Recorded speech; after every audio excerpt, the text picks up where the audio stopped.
Last-minute arrangements to attend to, and we will be beginning in just a couple of minutes.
I'd like to call this council work session to order. We must begin with taking roll, beginning with Council Member Tatayan. Tatayan here. Fiorini here. Johnston here. Brown here. We have a quorum. I understand that Judge Frank Damrell will be joining us about 10:30 this morning. This is a very important day, an opportunity to take a look at some of the work that our consultants and staff have been working on diligently in support of the Delta Levee Investment Strategy work. I want to turn the meeting over to our Executive Officer, Jessica Pearson, to give you an overview. For those of you in the audience, this is a workshop. Council members will be engaging with staff, asking questions. At the appropriate time, I will provide the audience an opportunity to ask questions. But we'll kind of take it in the order of allowing the council members to ask questions and then looking to the audience. So with that, Jessica, welcome. Thank you, Randy. I'm going to start with just a brief introduction, and then I'll be handing it over to my capable deputy, Cindy, to make some introductions and to get us started. So like Randy said, this is a special work session of the council. We are focused today on one part of our Delta Levee investment strategy, which is a demonstration of the draft decision support tool and also kind of an overview of our risk analysis approach that we're taking. So I thought I would channel my inner Phil Eisenberg and start by revisiting the code that has brought us to where we are today and why we are focusing on this issue. So specifically, Water Code 85305 says that the Delta Plan shall attempt to reduce risks to people, property, and state interests in the Delta by promoting effective emergency preparedness, appropriate land uses, and strategic levee investments. And then right next door, 85306 says the council, in consultation with the Central Valley Flood Protection Board, shall recommend in the Delta Plan priorities for state investments in levee operation, maintenance, and improvements in the Delta, including both levees that are a part of the state plan of flood control and non-project levees. So the legislature has asked us to prioritize investments related to Delta levees, but overall, we must not lose sight of our directive to reduce risk to life, property, and state interests. So clearly, levee improvements are not the only way we should be thinking about reducing risk. And this is a discussion that we have had many times, including while we were developing our Delta Plan. So just to kind of put today in context, as you know, DWR manages the two main programs that fund the state funding for levee improvements and maintenance in the Delta. The Delta Protection Commission also plays a role, and I'd like to note that their land use and resource management plan protects land uses in the primary zone of the Delta, And our Delta Plan, adopted in 2013, further restricts urbanization in the Delta, which I would argue is actually one of the strongest elements of our Delta Plan. Our Delta Plan also currently contains an interim regulation guiding the prioritization of state spending on levees, as well as it includes a range of other recommendations aimed at reducing risk, including improvements to emergency preparedness and response. So yes, we recognize that reducing flood risk in the Delta is not limited to a discussion about levees, and we know that state funding for these purposes is in fact limited, and federal funding seems to be dissipating. With that, we must take other actions to reduce risk, or buy down risk, which is a term that you'll be hearing a lot about today. So on a related note, I wanted to highlight the work that the Delta Protection Commission is doing right now to investigate financing strategies for Delta flood protection, including a levee assessment district model in the Delta, which was one of our Delta Plan recommendations. Also, the Central Valley Flood Protection Board is working to update their flood protection plan, which relates to and informs the work that we are doing here. So our work here has context. It's not being done in a vacuum. Our final report that results from this project, and likely the recommendations and any regulatory amendments to the Delta Plan, will include a range of actions. However, the focus of today is in part on levees, but specifically on the current level of risk to the state interests that you have identified and approved several months ago, essentially life, property, water supply reliability, ecosystem values, and Delta's place values, such as prime agricultural land and legacy communities. So today we're going to talk about risk, and then we're going to present to you the draft decision support tool that allows us to more easily see what is at risk, how much is at risk, and generally where that risk is. This is not new information by and large, but it's based on a somewhat new methodology that has been reviewed by and improved by the input of an expert panel, whose advice, along with the advice of stakeholders and agency partners, we are working to incorporate now. So the desired outcomes from today's workshop are to update the Council on the status of the decision support tool's development, to illustrate through the tool, like I said, what's at risk and where the risk lies, to provide an opportunity to discuss and better understand how this tool will be used, what its capacity is, and what its limitations are, and then to describe the next steps for you in developing the tool, which will include the identification of conceptual investments and potential investment portfolios. So with that, unless there are any questions, I will hand it over to Cindy Messer.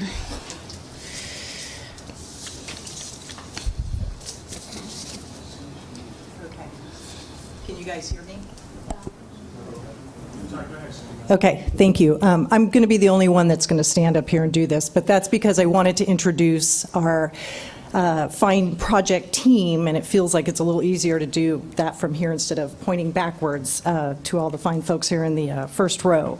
So maybe starting at the end of the table here, I'd like to introduce Larry Roth, who's from Arcadis, and Larry is our project manager for the Arcadis team, and he's also a nationally recognized expert in risk and risk analyses. So we're very happy to have Larry as part of this team and spearheading it with us. I'd also like to introduce David Groves, who's here at the end of the table. And David's from the RAND Corporation, and they are part of the Arcadis team, who has been sort of the brains behind the scenes with the investment tool, the decision support tool. David has worked on similar efforts for other regions in the country and has brought this approach with him and working with us on the tool and just in general the risk-based approach. And then on the other table here to my left-hand side is Nidhi Kalra, and Nidhi is also from the RAND Corporation. And again, Nidhi has been working with David. They're part of a great team working on the decision support tool. And Nidhi also brings with her a vast amount of expertise and background in this type of approach in utilizing these types of frameworks and tools for planning and for looking at elements such as risk and ways to buy down that risk. So we're happy to have her as part of our team. And then I think I'm going to start way down here at the end with Holly Ellis, who's from Shannon and Wilson. And Holly flew in from Seattle this morning, so we're glad he made it.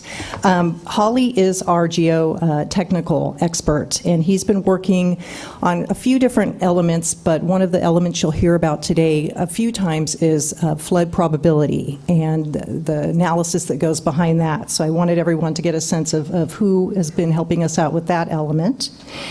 And then we have Charles Gardner next to Holly, who is from the Catalyst Group. And Charles is our lead on communications and public outreach.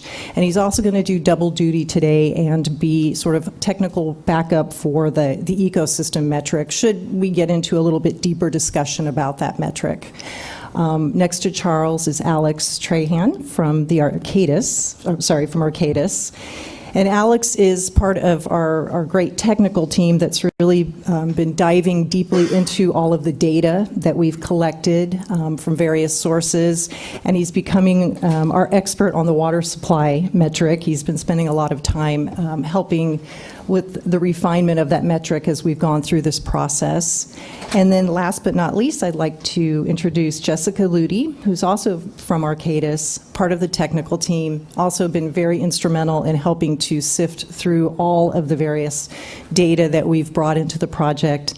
And Jessica is also a very well-recognized and known expert in risk analyses and the approach that we've taken to the project. So with that, I think I'm going to go back to the table and sit down, but I just wanted to put faces to the names and to the roles that the team brings together for this project.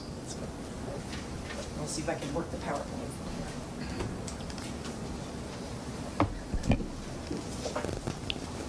Okay, can we fire up the PowerPoint?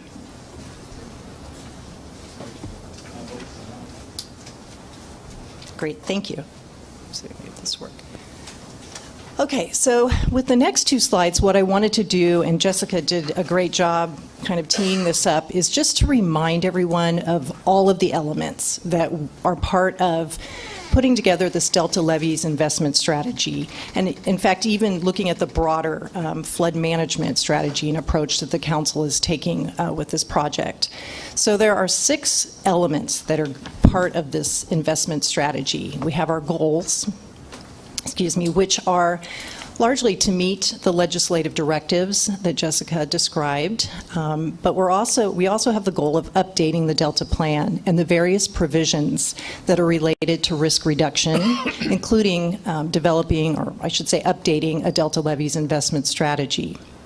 We also have principles, which are the guiding principles that the council adopted over the summer. And the principles are part of a series of steps of ongoing guidance that the council has provided us with, starting with adoption of the Delta Plan back in 2013. And as Jessica mentioned, the Delta Plan contains not just priorities for levee investments, but also other activities and actions that are part of a broader flood management strategy, including wise use, land use measures, as well as emergency management. And I'd like to just mention with the principles, part of the steps that have led up to development of the principles include other documents that the council have either endorsed or adopted over this year. As you'll recall, back in January of this year, the council endorsed an issue paper related to state investments in Delta levees. And in that issue paper, we teed up all of the key questions, issues, and topics that we felt developing and updating a Delta levees investment strategy needed to address. In March of this year, the council adopted a list of state interests, and that list has been used by the project team in development of this decision support tool, and you'll see that as we run through the demonstration of the tool. You'll see the linkages there. And then again, most recently, the council has adopted a set of guiding principles that will serve as a framework for developing or continuing to develop the levee investment strategy. And as we complete development of the decision support tool, the linkages between the principles and the tool will become stronger. And in fact, each will inform the other as we move through developing and finalizing the strategy. So developing priorities, the next element in this investment strategy, of course, is our main focus, one of our main focuses. Priorities around what's at risk in the Delta, what is that level of risk, and investments for reducing that risk. So essentially, what will the state invest its limited funding into in terms of reducing risk for the region? And then, of course, we have the strategy, which really is where everything comes together. So we have legislative direction, we have existing information in the Delta Plan that we're working with, that we plan to update. We have the priorities, the investments that we identify using the tool, but also through council deliberation and input from stakeholders. We'll have our CEQA analyses, which is not on this particular slide, but we are looking at developing an environmental impact report for the levy investment strategy.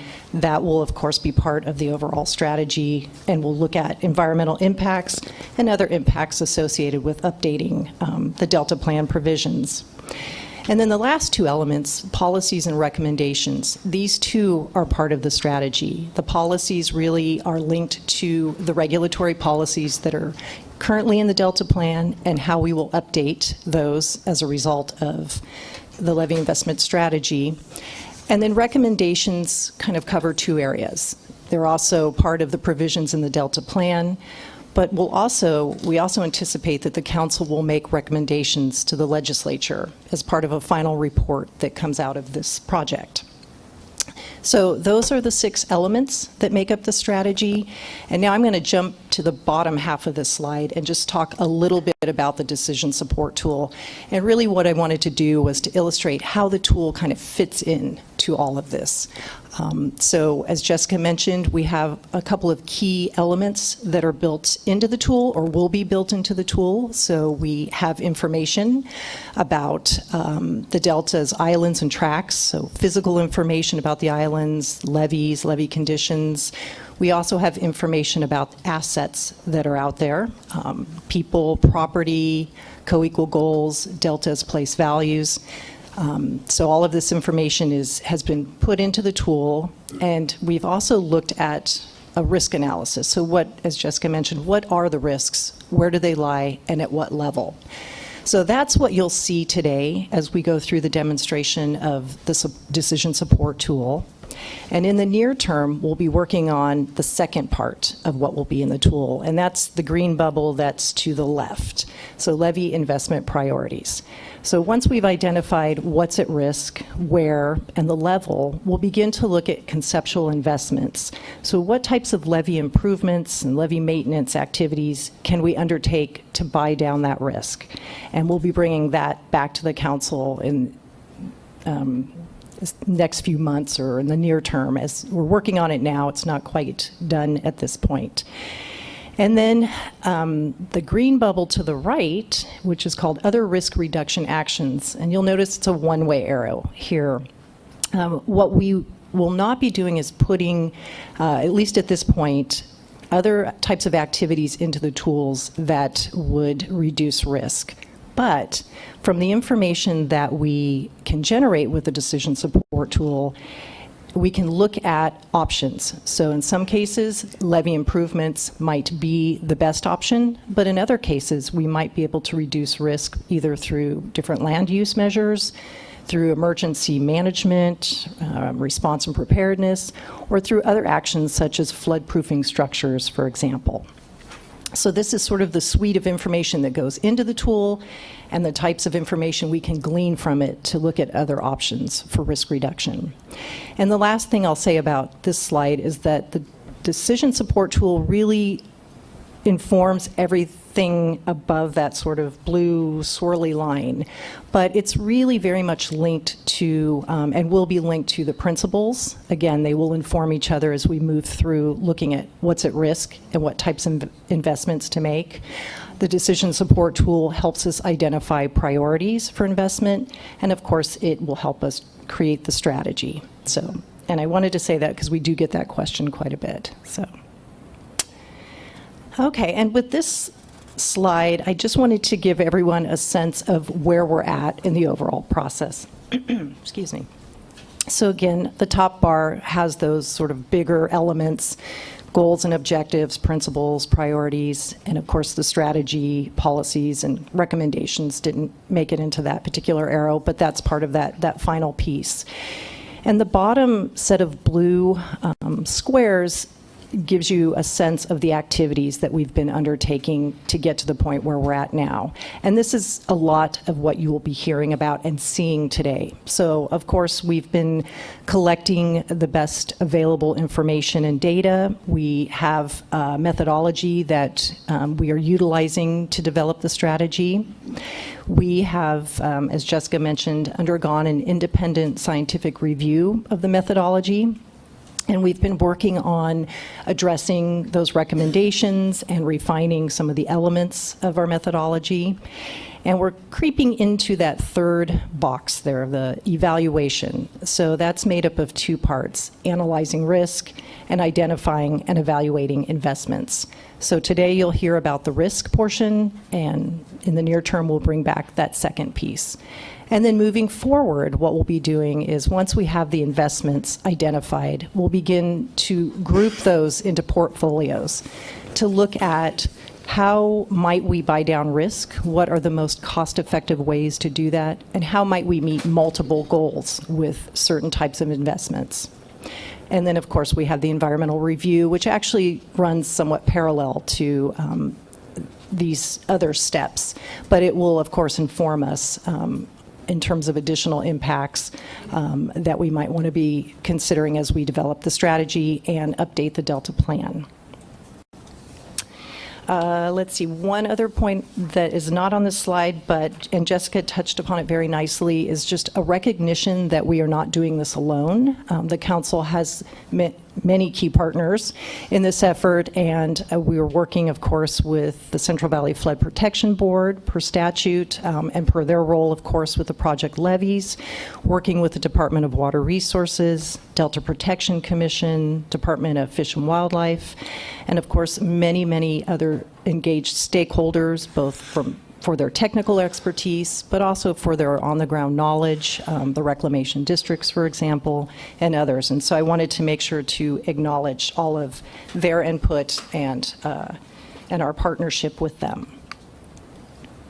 So this slide gives you a sense of today's discussion. So it's kind of an agenda. And I just wanted to touch on a couple things and kind of give you a sense of how we're going to roll this out once I turn the microphone over to Larry. So Larry Roth is going to walk us through the approach and methods. And he's going to talk about this risk-based approach, recognizing we have brought this information to the council, but it's been a while, and we'll do kind of a higher level review of the method and the approach. Larry's going to talk about who else uses this approach and the advantages that we see to using this risk-based analyses and approach. We'll touch on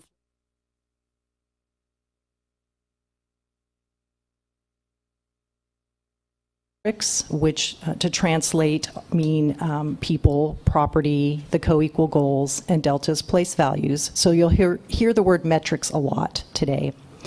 And then lastly, Larry will touch upon the independent review, the recommendations, and talk a bit about the data and the data sources that we're using.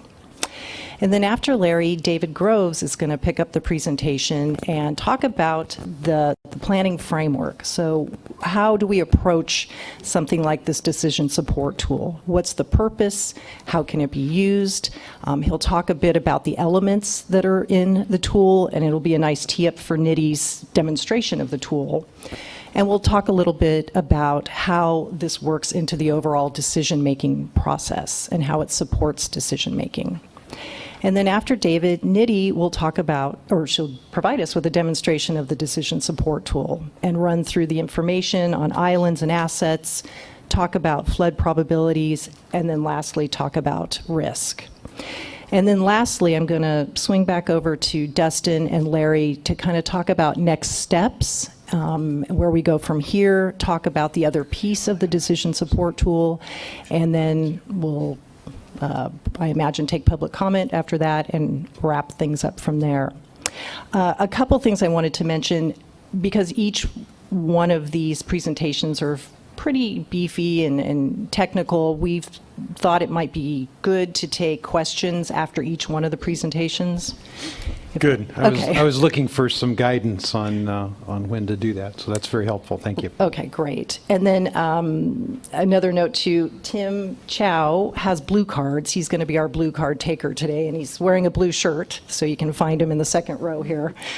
So we like, if it's okay to do blue cards, it just helps us keep track of the questions. And We shall do that. great. Okay. And some questions of the day that the project team would love to get some feedback on. As we walk through the presentations, as you see the tool, we'd like to get some feedback about your thoughts on the approach, on the tool, and more importantly, I think as we think about taking this out to the public and out to other stakeholders, any recommendations or thoughts the council may have about how we communicate this, just any of the information, how to make it understandable, meaningful, any points we may want to make sure we touch upon. So for our own purposes, we'd like to try and get that type of feedback today. Okay, and with that, I'm going to hand it over to Larry. Well, I guess probably no questions at this point. I'm seeing none. Okay.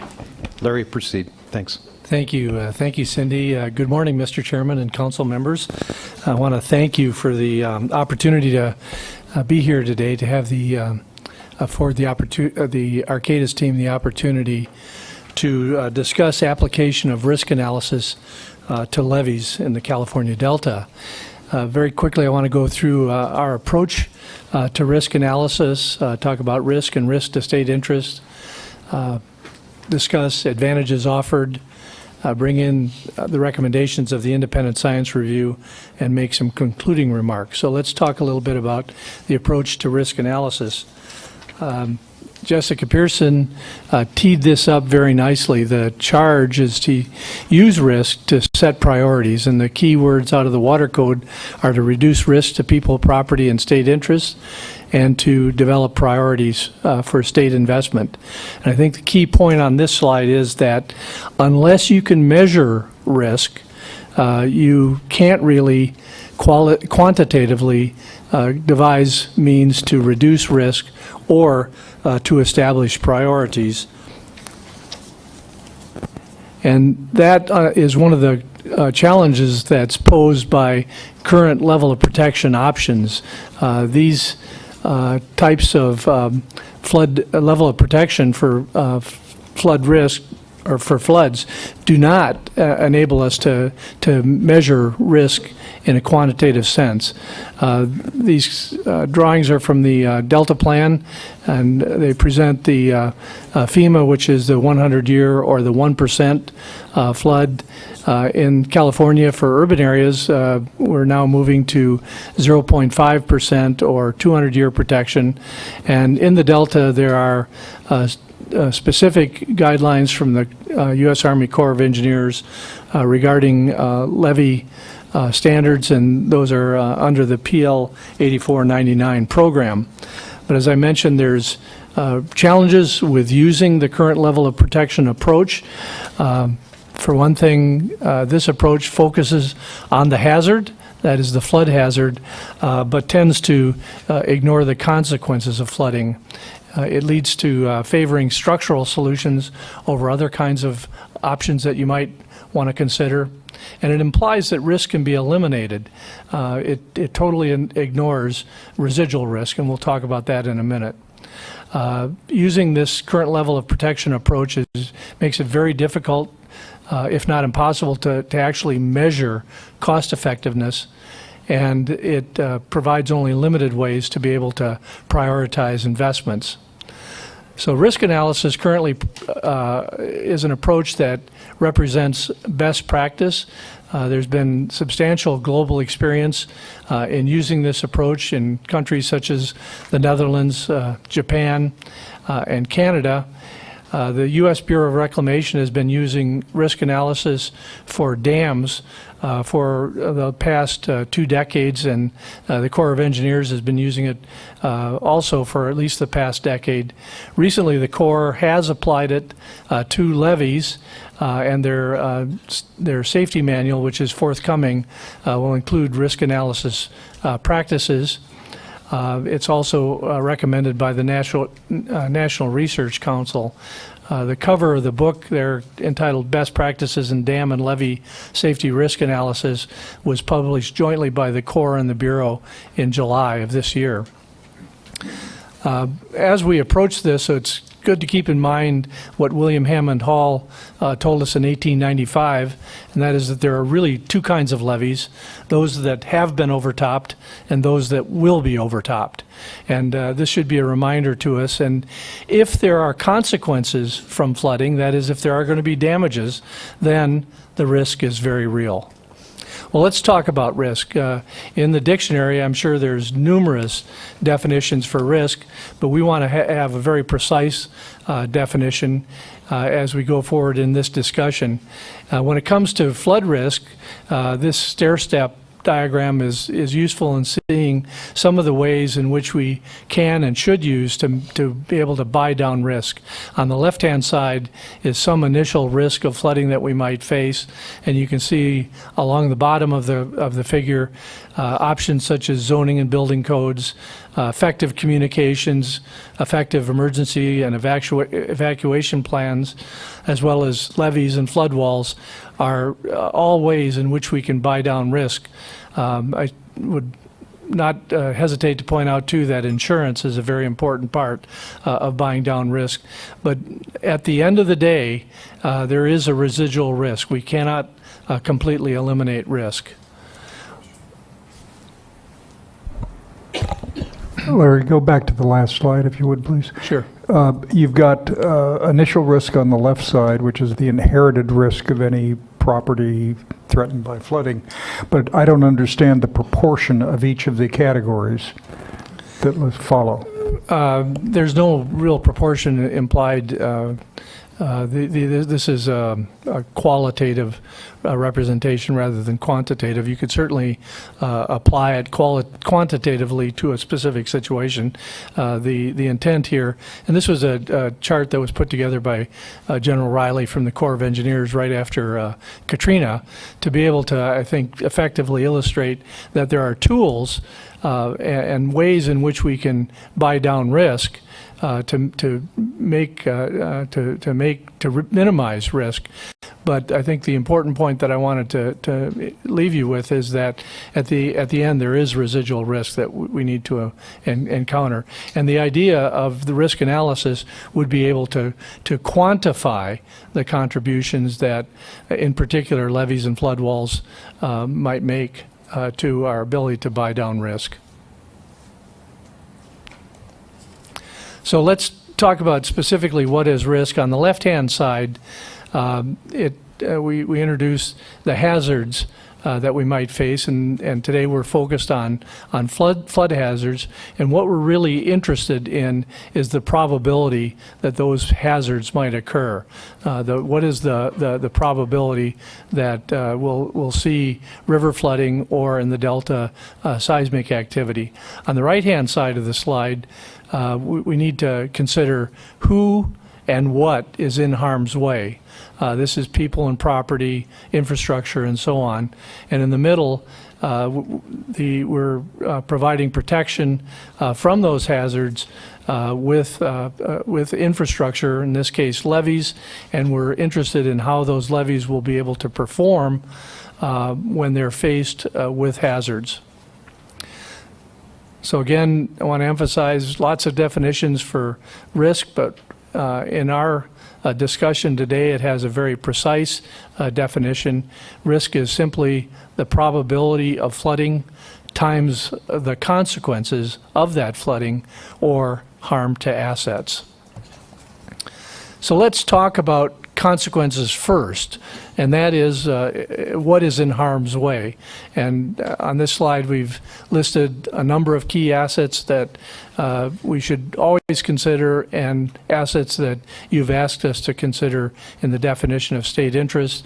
Obviously, people, which includes residents, workers, visitors, people recreating in the Delta, travelers, and so on.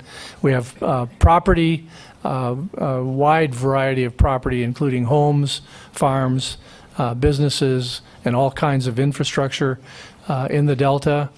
Water supply for in-Delta use, for export, and issues of water quality are at risk from flood damage. And of course, the ecosystem is at risk potentially for changes in habitat. And finally, Delta as a place, we have legacy towns, agriculture, cultural and historic resources, and so on. And the important thing for this asset determination is to gather and apply information. In our particular project, we'll be using existing information, but we want to build in the ability to be able to update that information as better information is found. We have a wide variety of data sources. In our work, we've used 67 different sources of data. The predominant sources are the Department of Water Resources, your own Delta plan, and the FEMA's HAZUS program. For these data sources, we've investigated them for age and for quality. As I said, we're using existing data, and we want to know its quality. And this is an ongoing process. The QA, QC process is ongoing for the data that we're using. Whenever possible, we're updating that information, and we've been checking with various agencies, the reclamation districts, and stakeholders in an effort to continually improve the data that we have available to us. And as I described earlier, we're inputting that data in the form of replaceable modules so that as better data becomes available, it can be used. So now, in our calculation of risk, we've talked about consequences. So what is the probability that a Delta island will flood? And that probability is simply the sum of the probability of flooding due to river stage plus the probability of flooding due to seismic activity. So if you look at the probability of river flooding, that's very simply the initiating event, and that's the probability that the water will be at a particular elevation at any given time. And we combine that with a fragility curve, which is the probability that the levee will fail when the water is at that particular elevation. So it's simply the product of two probabilities. The probability of river flooding is the probability that the river is at a particular stage times the probability that the levee would fail when the river is at that stage. Same thing is applied when it comes to earthquakes. The initiating event in this case is the probability that an earthquake will occur.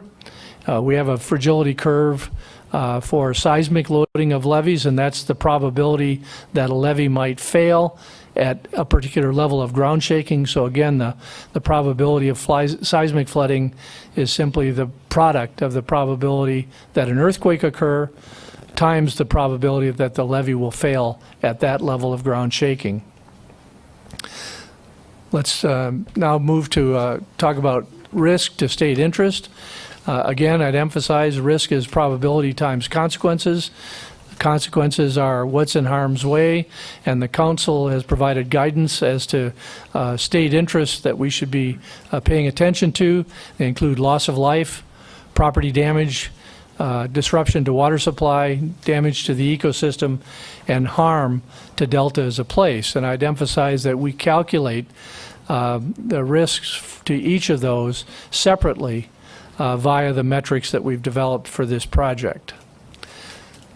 One of the questions that we're then very interested in is which levees pose the most risk to state interest. And this is actually the subject of today's meeting. For that, we calculate the risk to state interest on an island-by-island basis, and then we evaluate and compare those risks to state interest in those categories of interest: life loss, property damage, water supply disruption, ecosystem damage, and harm to deltas of place. This enables us to produce risk maps, which you'll see in the demonstration this morning. We can prepare risk maps that show the risk to life loss, to property damage, to water supply, to the ecosystem, and to deltas of place. And these maps can then inform the decision-making process. Now, going forward, how do we then reduce the risk? We've measured it. How do we reduce it? Well, we can't really change river stage. We may be able to tweak it a little bit with different operation of reservoirs and so on upstream, but the river stage is what we're dealt with, and we need to recognize that river stages may get worse with sea level rise over time. We definitely can't stop the next earthquake. The next one actually may be closer in time, and we need to take that into consideration. We can, however, implement non-structural actions to reduce risk, and we can improve levees, and that's the focus of our discussion, the focus of this project. By improving levees, we can reduce the probability of flooding, and this is simply a recalculation then of the probability of flooding using the performance characteristics of the improved levee.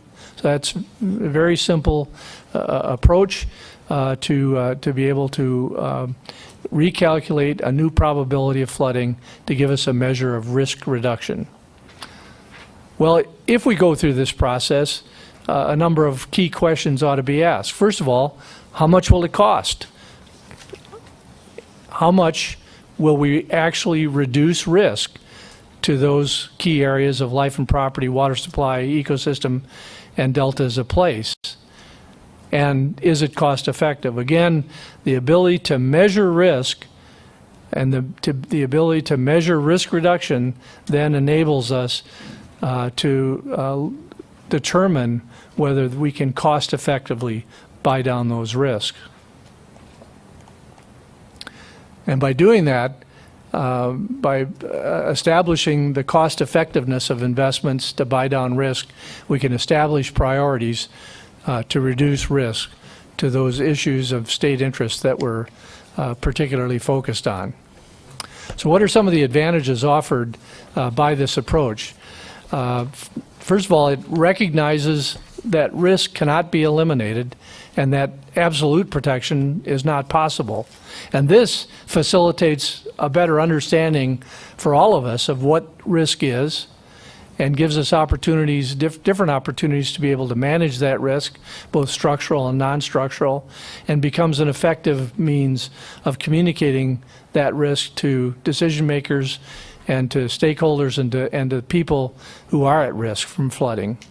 It's an analysis technique that enables us to consider the full range of assets that are being protected. It allows us to account for structural and non-structural options. It enables us to evaluate trade-offs, different kinds of levee improvements, different kinds of non-structural approaches. It enables us to assess cost effectiveness, and through this we can identify priorities. And it basically enables us to efficiently use finite resources. When we look at it in terms of the water code, this approach allows us to quantify the amount of risk reduction which the water code requires, and it enables us to prioritize investment, which the water code requires, and we can do this by evaluating trade-offs and measuring the cost effectiveness of investments.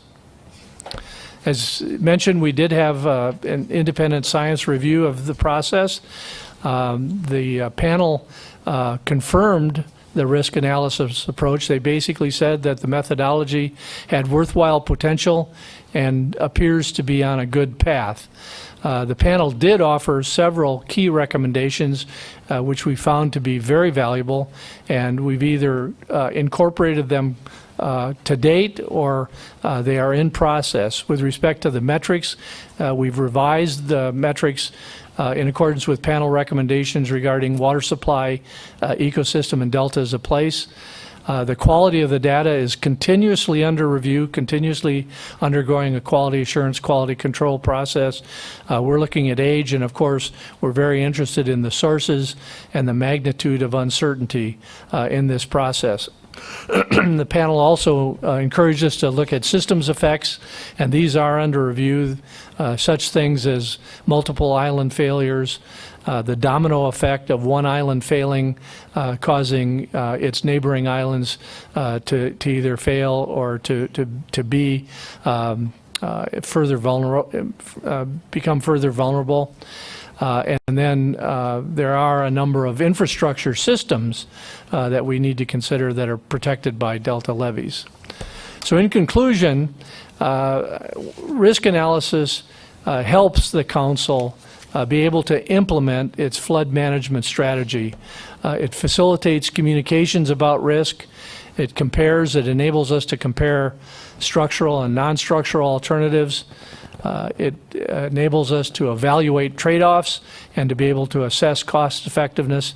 And finally, using that, we can prioritize investments to reduce risk to state interests.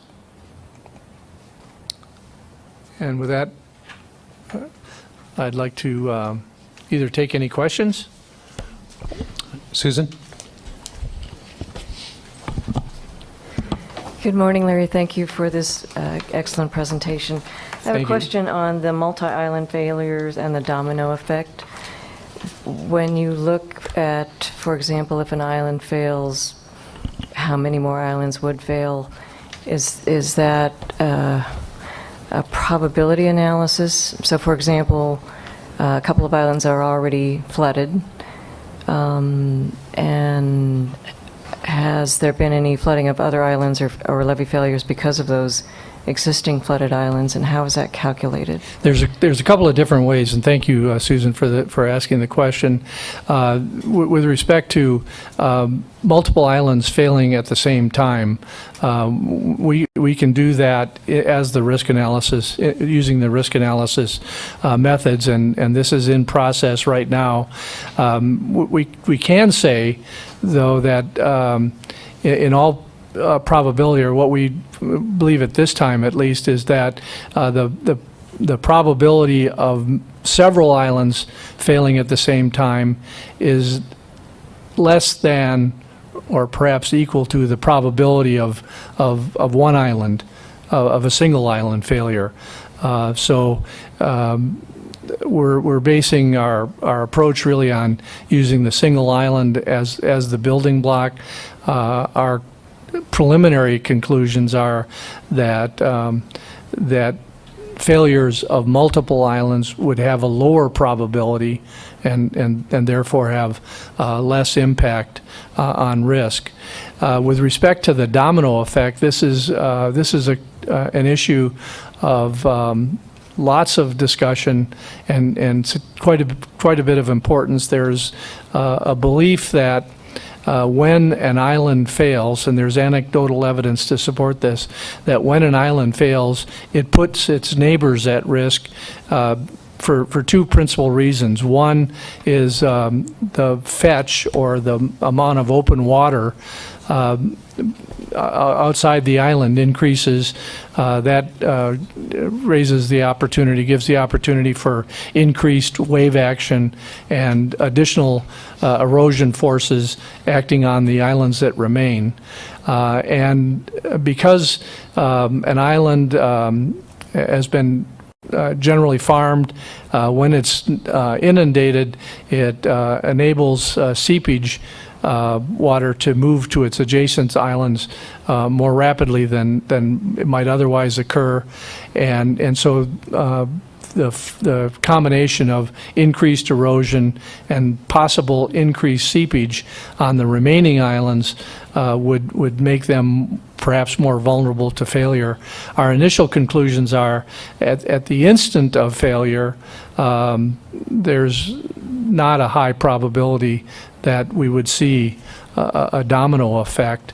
But because of the fact that the erosion issues could increase, and because of the adverse seepage problems could eventually cause stability problems on the remaining islands, that action would need to be taken, that if an island fails and is not resuscitated, then its neighboring islands would certainly some degree of improvement would have to be taken or should be taken to those islands to strengthen them because of these problems associated with erosion and with seepage.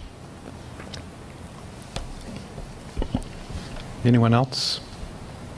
No? Let's proceed. Thank you. I'd like to now turn to David Groves, who's going to discuss the planning framework. Thank you, Larry, and good morning, Council and members of the public. Thank you very much. I'm really glad to be here, and thanks for the invitation to present our progress developing a decision support tool in support of the levy investment strategy.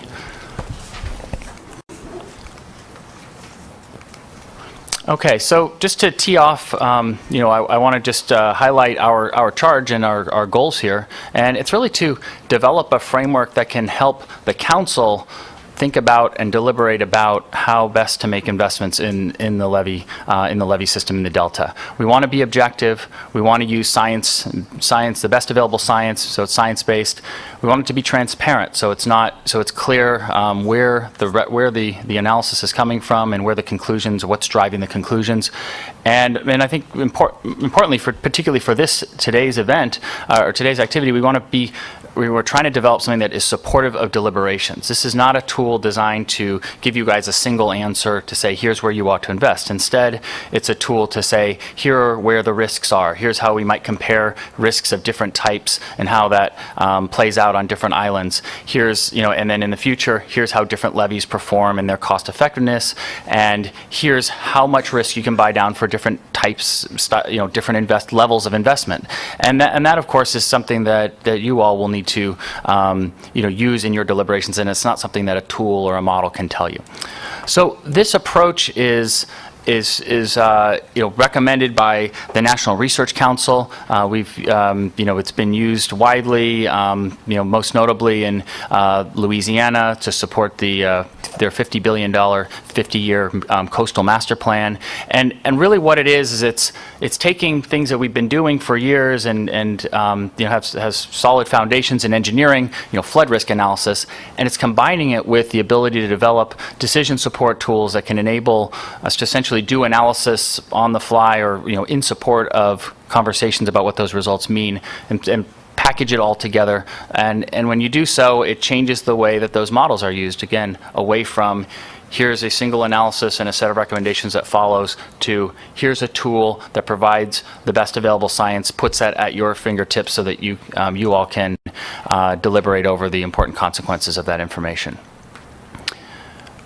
Okay, and so getting down into some of the specifics of how this framework and decision support tool are being used for this process, we've got 8 steps here that these are sort of technical and steps that the decision support tool supports. So I'll just go through these briefly. The first is inventory assets and identify hazards. This is information that's been going on over the course of this project and serves as the input data for the risk analysis and the decision support tool. The second, evaluating baseline risks. This really tees off of what Larry was describing in terms of those risk maps. So the second task is to use all that information about the likelihood of different events and the assets at risk and calculate the consequences and develop calculations of risk in terms of different metrics, which I'll describe in a bit more detail going forward. Once we have produced that information and we actually have that available to show you today, we can then look at how islands compare relative to risks to lives and property or the co-equal goals or delta's place, for instance. Then that moves into a second phase of the analysis. We think about it in terms of defining and evaluating levy investments that can buy down that risk or reduce that risk. And so the framework and the tool assimilates information, new calculations of what risk would be if different investments were made. And this can enable you all to see, well, which investments make the most impact on risk? Which investments make the most impact on one risk versus another type of risk? And how might we think about ranking those? Because that ultimately provides information to then define a delta levy investment strategy, which is, of course, a process which a tool will not do, but a tool will provide information to do that. Lastly, the tool provides some key important information in terms of defining or assigning costs to those levy investments. And so we're working on a way to use the information that is produced by the tool to inform a cost allocation calculation. Uh-oh, what did I do? Yes, please. Where in this listing of 8 steps is what is called the balancing of the portfolio choices appearing? That's going to be really in step 5 and 6. So you're looking at ranking investments and then based on that information, building portfolios and looking at how those portfolios doesn't together. that perpetuate the concern that Larry had identified earlier of only dealing with one problem in isolation by itself, developing solutions to that problem and ignoring all the other alternatives? I thought the tool was designed to give us the information and the evaluation. But I read this, and this is totally a levy evaluation as opposed to an evaluation of other elements that are non-structural. I see your point. I think that's a very good question. And the framework is designed to be very general. And so we're looking at, specific risks, but we've branched out beyond risks of simply lives and property. We're looking at water supply and ecosystem risks.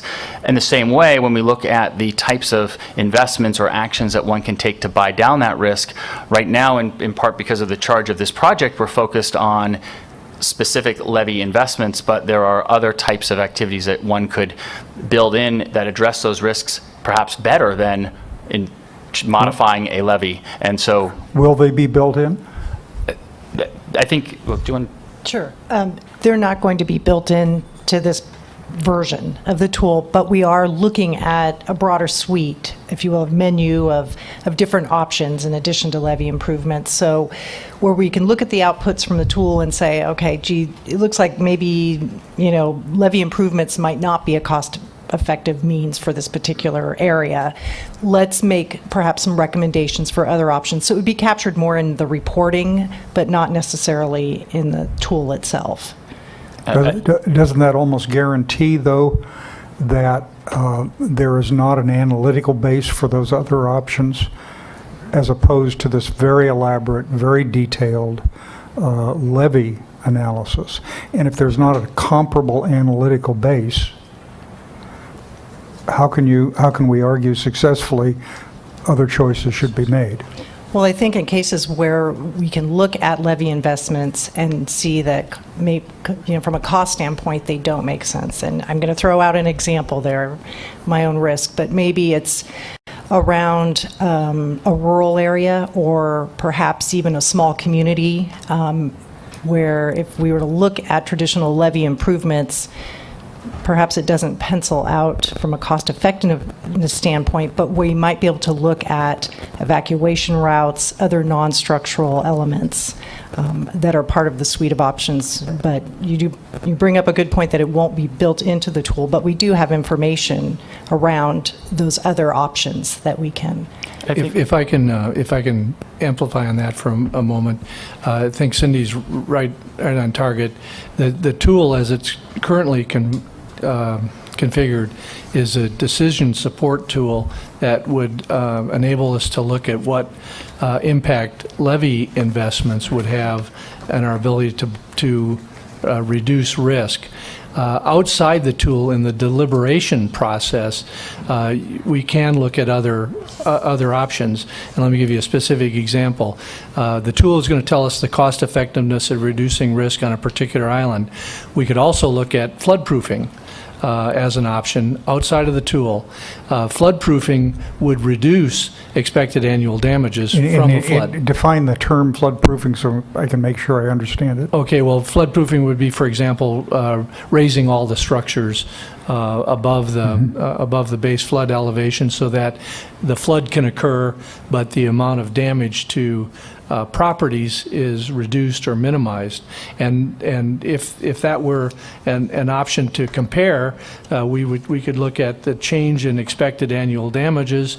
That would enable us to compare apples and apples. We could compare the cost effectiveness of buying down risk by investing in the levees as compared to buying down risk by investing in floodproofing. Or if we had better evacuation, we would remove people from harm. We could, in the levee improvement, through the decision support tool, it would tell us how much we might be able to reduce expected annual fatalities. But if we had better evacuation plans, we could recalculate expected annual fatalities without the levee improvements and be able to compare. And if we had costs for floodproofing, for better evacuation plans, for levee improvements, now they're all on the same basis because we're talking about reduction of risk and expected annual damages, expected annual fatalities, and we can now compare favorably the cost effectiveness of those non-structural and structural options. Well, I'm going back to the Corps of Engineers chart on page 15 of the presentation, which you gave to us. There's a listing of all the categories for managing flood risk that the Corps identified. I was under the impression that this process was going to give us an analytical tool that it would allow us to choose between flood options based on effectiveness, on cost benefit, and other considerations. Did I this miss, portion of the, maybe I missed something. Yeah, our project is focused on levees, but the product will be a determination of if you make this levee investment, you're going to have this much risk reduction. It's going to then provide decision makers with that as one option, but decision makers can look at other options. And through information in the tool, for example, expected annual fatalities, expected annual damages, they will be able to then compare all of these different options on a cost effectiveness basis as one particular example. Eventually, and I turn to David and Nidhi, they're the experts. Eventually, some of that other non-structural information could be applied to the tool. It could be included in the tool at some future point. Yeah. Let me just tee off a little bit of where this conversation is going, and I bring back this previous slide about the iteration because I think this is a key feature of this style of analysis. So we're really designing this to be a living framework and one that doesn't end when our contract per se ends, for example. And so when you look at that list of types of ways to buy down risk, you're absolutely right. There are lots of different ways aside from direct investment in levees to buy down risk, and what you all need is to understand where levee investment is the most appropriate means, and then if it's not, what is an alternative. And so I guess I can say in terms of this project and our work plan, we're starting with evaluating levee investments because that's directly in our charge. But what this analysis and this framework opens up the opportunity to do is once we have done that, we will then identify, well, where is risk not well being addressed by those structural levee investment solutions? How will you identify that? How will we be able to say, gee, it's not going to work or not work well? You can see that by looking at what residual risk it remains and or the cost that it would take to reduce risk through a structural mean. But if you don't have a comparison to the cost of other alternatives, how can you make an intelligent judgment? It's a great point. Ideally, you would have a very comprehensive set of all the tools at your disposal, and this framework would it would support looking at all of them by cost effectiveness, comparing apples, on an apple-to-apple basis. We are iterating towards that point by looking first at levee investments, then we're looking at levee investments that have ecosystem and habitat components, and there's certainly the possibility to then build in an analysis of non-structural solutions. And just to share how this might play out in Louisiana for the 2012 master plan, a similar approach like this was taken, and they constructed a menu of options that included some non-structural as well as structural elements and restoration projects. And the first round of analysis identified, okay, well, using these tools at hand, here's how we can address the flood risk and landscape concerns in Louisiana.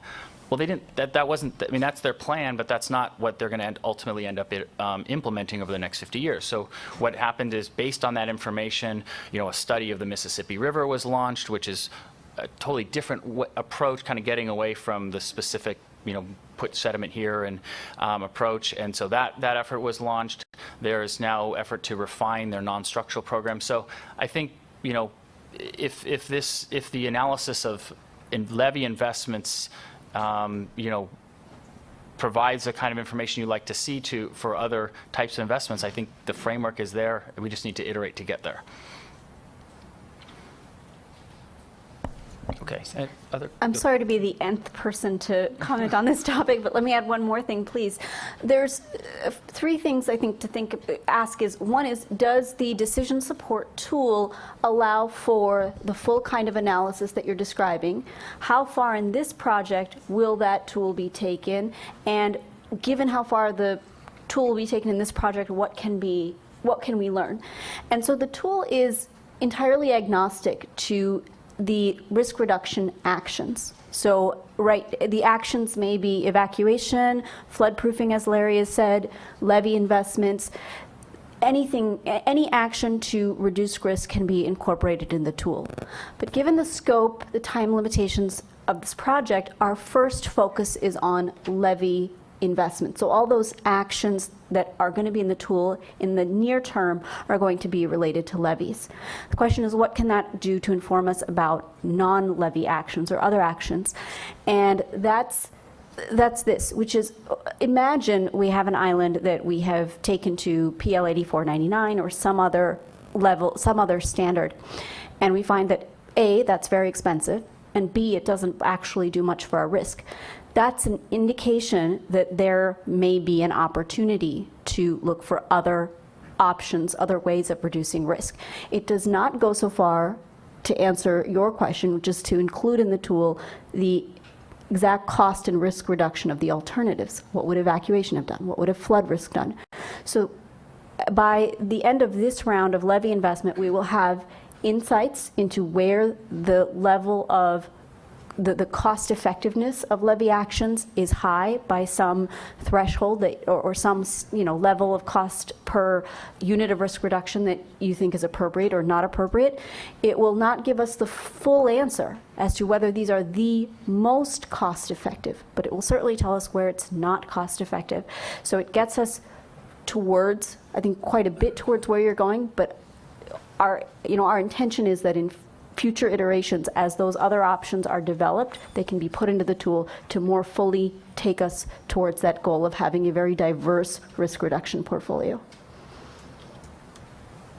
Yeah, and I think I would just echo that in the current scope of work for this project, we did focus on levees, and the way we framed the other options was that we would make recommendations for non-structural or other alternatives or options for reducing risk. So just to kind of set some boundaries around where we had the project team focused on, it was definitely on levee improvements and investments, at least this go round.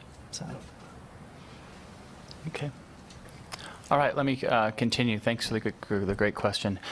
So now I want to transition a little bit to talking about how we're evaluating risks. And this is guided by what are the state interests?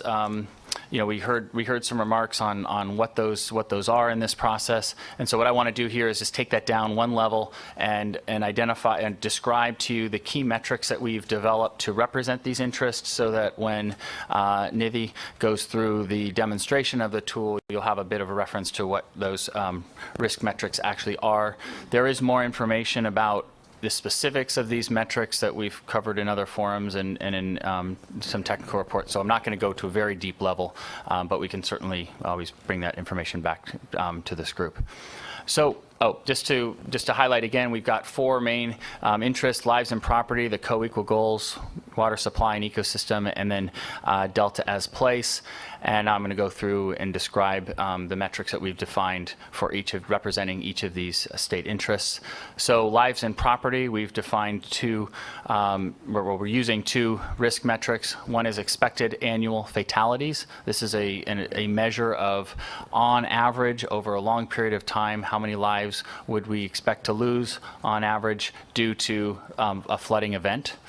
And these, you'll see that these results are not in numbers of people, but in fractions of people, because in terms of risks to individual lives in the Delta, it's a very small number on an annual basis.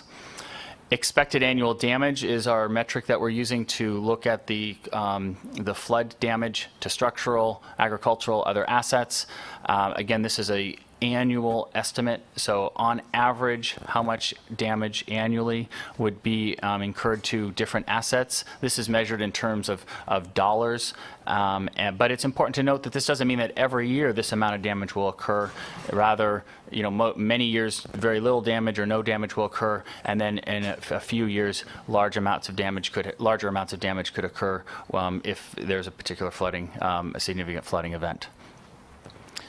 In terms of risks to water supply, this is a very challenging metric to evaluate because it's such a complex problem. Understanding the cause and effect of a levee failure to the ultimate end user of water across the state, given the Delta's role in the statewide water distribution network, is a very difficult thing to assess. What we felt, the way we approached this problem was trying to stay consistent with the types of data that we had available to us, and focused on the idea of identifying particular islands where this risk is higher or lower, so that we can then look at how investments on those islands would change that risk. So what we're looking at is calculating a water supply risk score, and this essentially is answering the question of what is the risk or the probability of flooding an islands that are critical to supporting Delta water supply functions. I know that's a little bit abstract at this moment. Nivi, when she goes through her demonstration of the tool, will have some visuals for that metric that will clarify, make it more clear, and of course we can dive into more Q&A on that topic as well.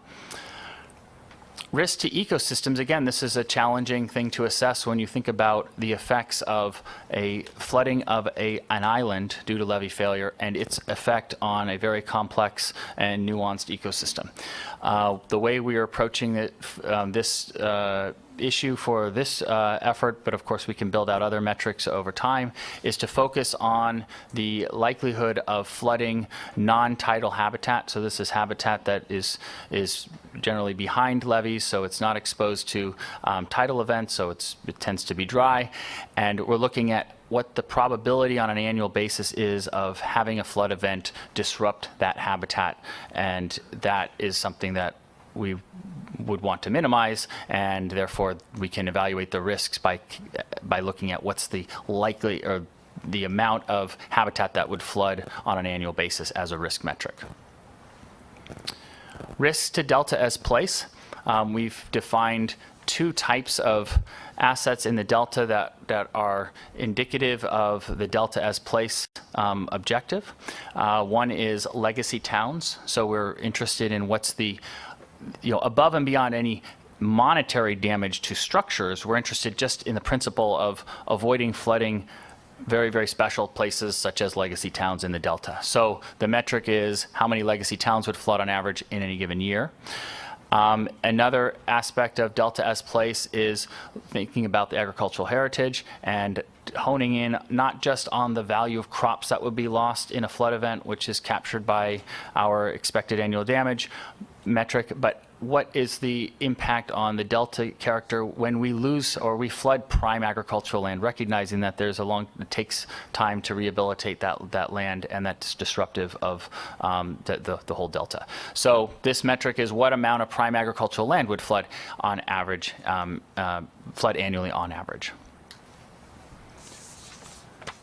We're evaluating risks over time because risks are changing over time.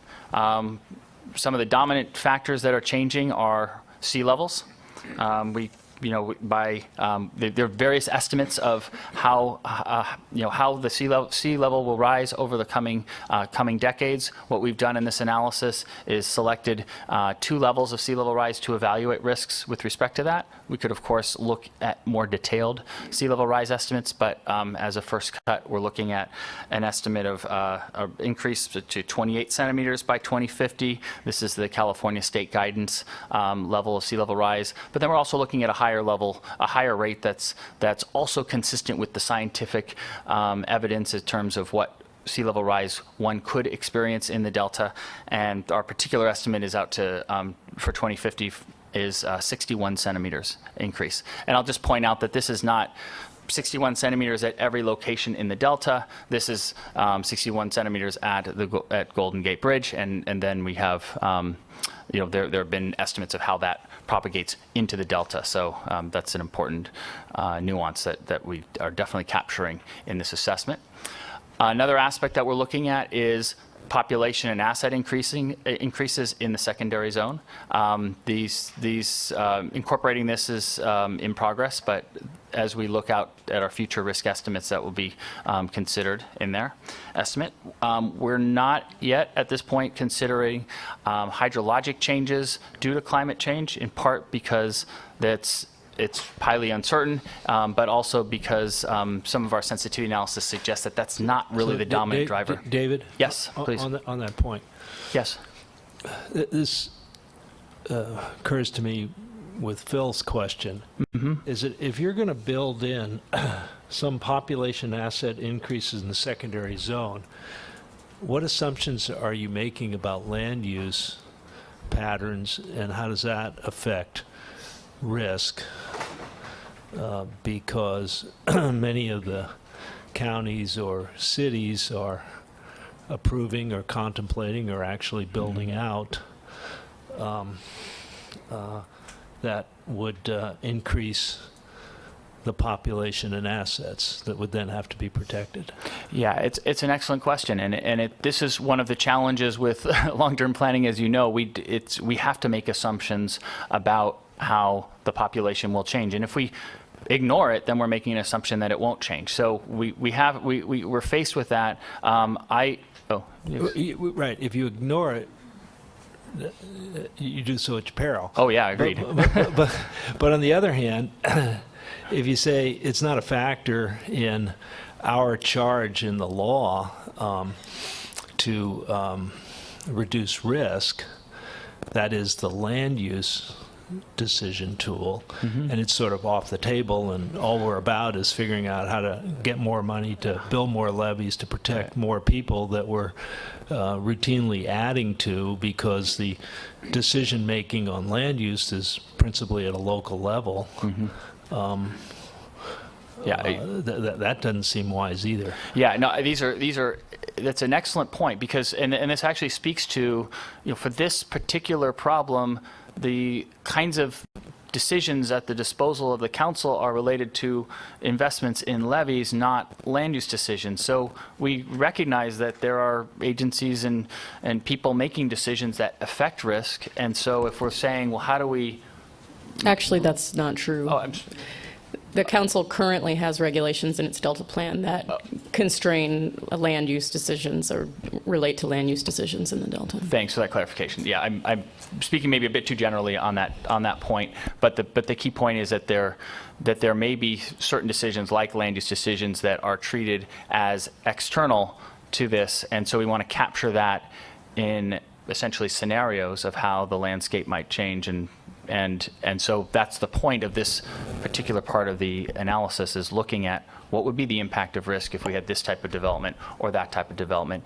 And it may turn out for the analysis that that's a key driver in determining where risk is, and it may be that that suggests that rather than doing some levy investment, we might, the council might want to look at different changes in its land use regulations. So two of the scenarios that we'll be looking at is, one is, let's imagine unrealistically that there is no development and growth in the Delta, compared to scenarios that are consistent with current planning, and that alone will inform us of how much of the risk is attributable to growth versus changes in sea level rise and other hazard factors. And as appropriate, or as the council feels appropriate, we can develop different scenarios and say, well, what happens if one restricted growth here or didn't restrict growth there? That's definitely something we intend to do. Yeah. And the tool presently has a couple of different scenarios around sea level rise in 2030 and 2050, and as we get different estimates of population asset increases, we can build that in.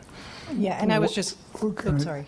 What assumptions will be built into this on population growth under your present plan? Just tell me what you're planning on assuming.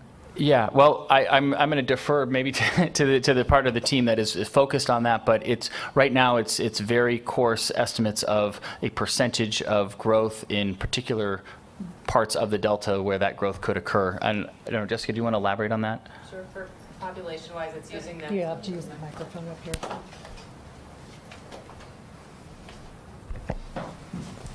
Thanks. Good morning. At the moment, it's using the California Department of Finance population projections up till 2050.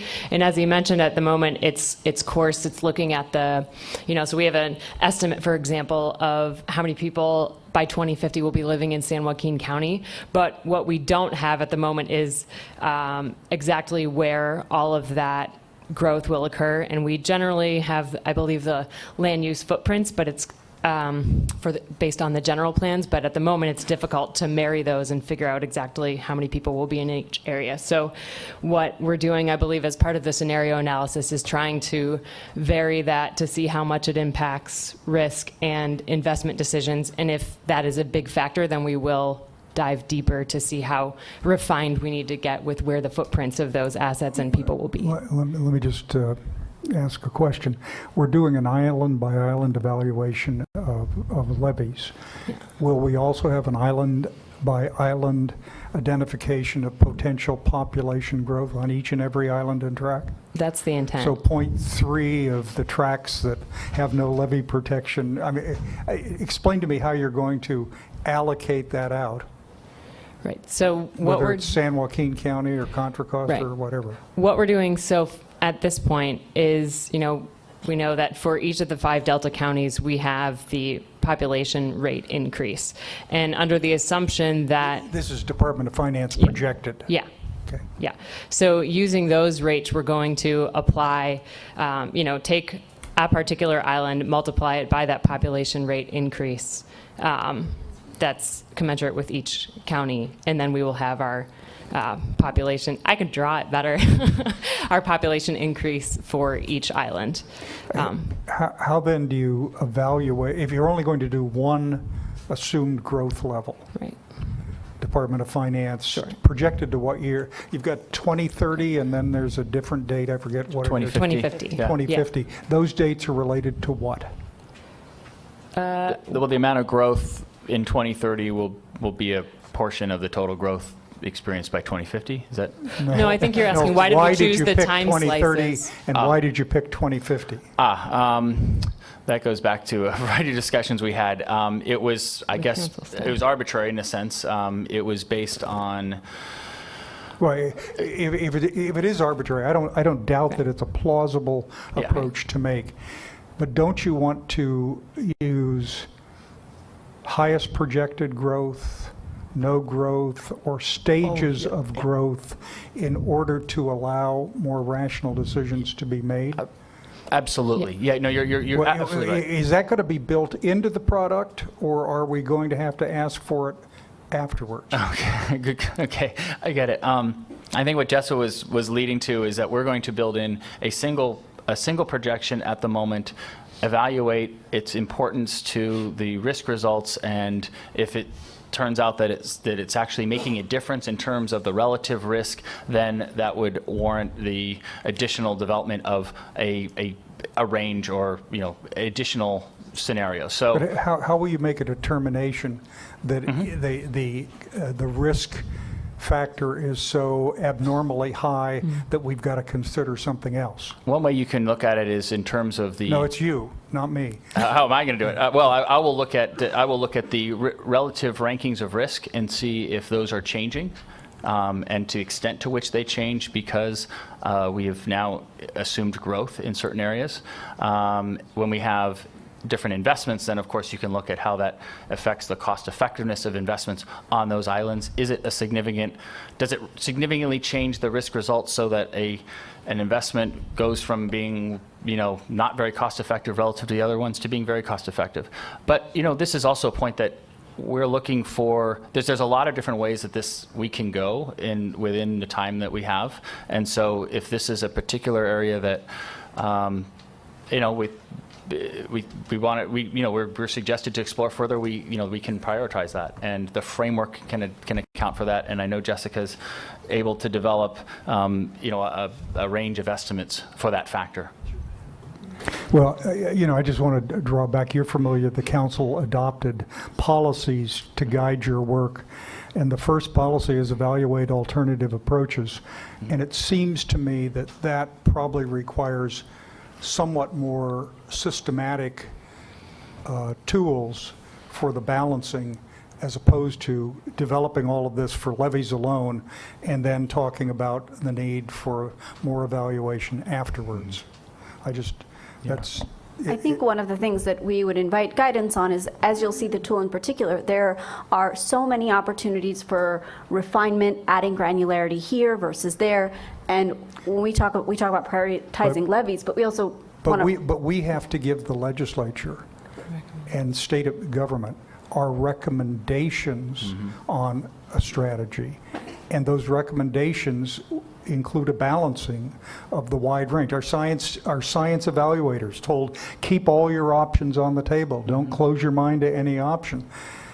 But how can we make a recommended evaluation unless the tools to evaluate the options are also available to us? Yeah, I think this is an excellent.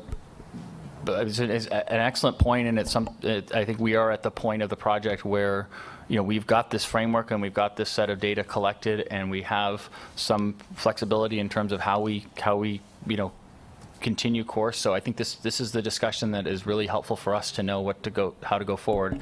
And so clearly, I'm hearing that having more and different types of options in the tool is going to be very important.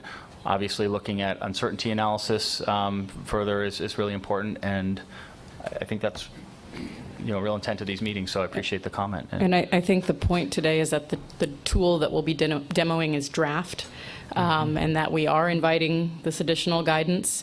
And just to clarify a point here, David, really, while you talk about the tool showing us what the risk is, and then you talk about the issue of cost effectiveness of certain strategies. Today we're just focusing on the first part, right? Yeah, and we'll definitely make so this we're clear. getting a little bit ahead of ourselves when we talk about that. We're really focusing today on where is the risk. Absolutely, yeah, and the demo will drive that home. Thank you. I'd like to add, if I may, and expand a little bit on this discussion, because I think it's very important, and it underscores the flexibility that this approach will provide to the council. First, and we emphasize again that this decision support tool and the process has to be considered a living process, that as new information becomes available, whether it's population projections or whether it's new information on sea level rise, whatever that information is, that can and should be input to the tool so that it's handling the most up-to-date information. But to your point, Phil, I think it becomes really significant if you look at it from the perspective that a levee investment, as a specific example, is probably a 50-year investment. Would that be a fair say? That's typical life of infrastructure. And if we look at in an area of the Delta that may experience development in the future, if we evaluate the risk today based on the population today and the assets that are there today, and we develop a recommendation for a levee improvement to reduce risk to those people and those assets, we will be able to also then go looking forward if there is an increase in population, an increase in assets, and be able to determine whether an improvement made today will work 30, 50 years into the future, and that may change the nature of the investment we want to make today. We may want to overbuild because it is very difficult to go back and retrofit. We're finding that throughout the Central Valley, it's very difficult to retrofit our existing systems to be able to handle the new assets that they need to protect, the new populations that they need to protect. So there's a great deal of flexibility that this process and this decision support tool offers, and certainly it is going to be constrained by the data that is in the tool, but because of the way the tool is designed and intended to be used, as better data becomes available, it needs to be input to the tool and used in that regard.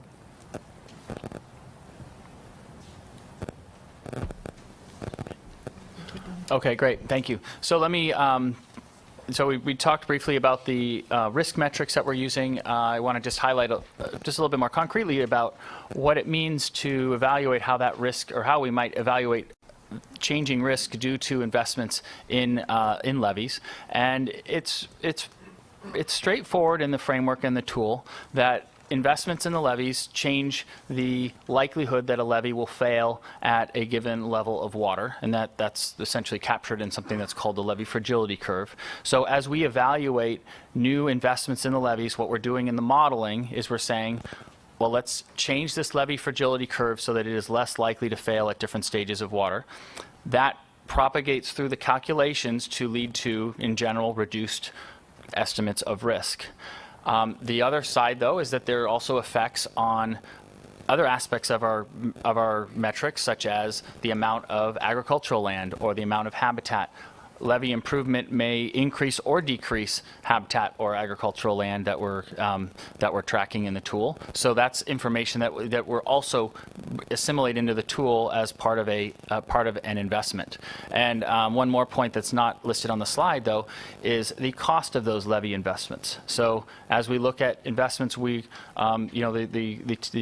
team is evaluating or creating estimates of the costs, and so we essentially can combine the cost of those investments with the calculated effects on risk of those investments, and that gives us a very consistent way of comparing those investments. Oh yeah, I do have cost effectiveness there. Okay, so let me just wrap up with just a couple of quick slides here, just sort of bringing it all together. This is one way to think about what this planning framework and decision support tool is.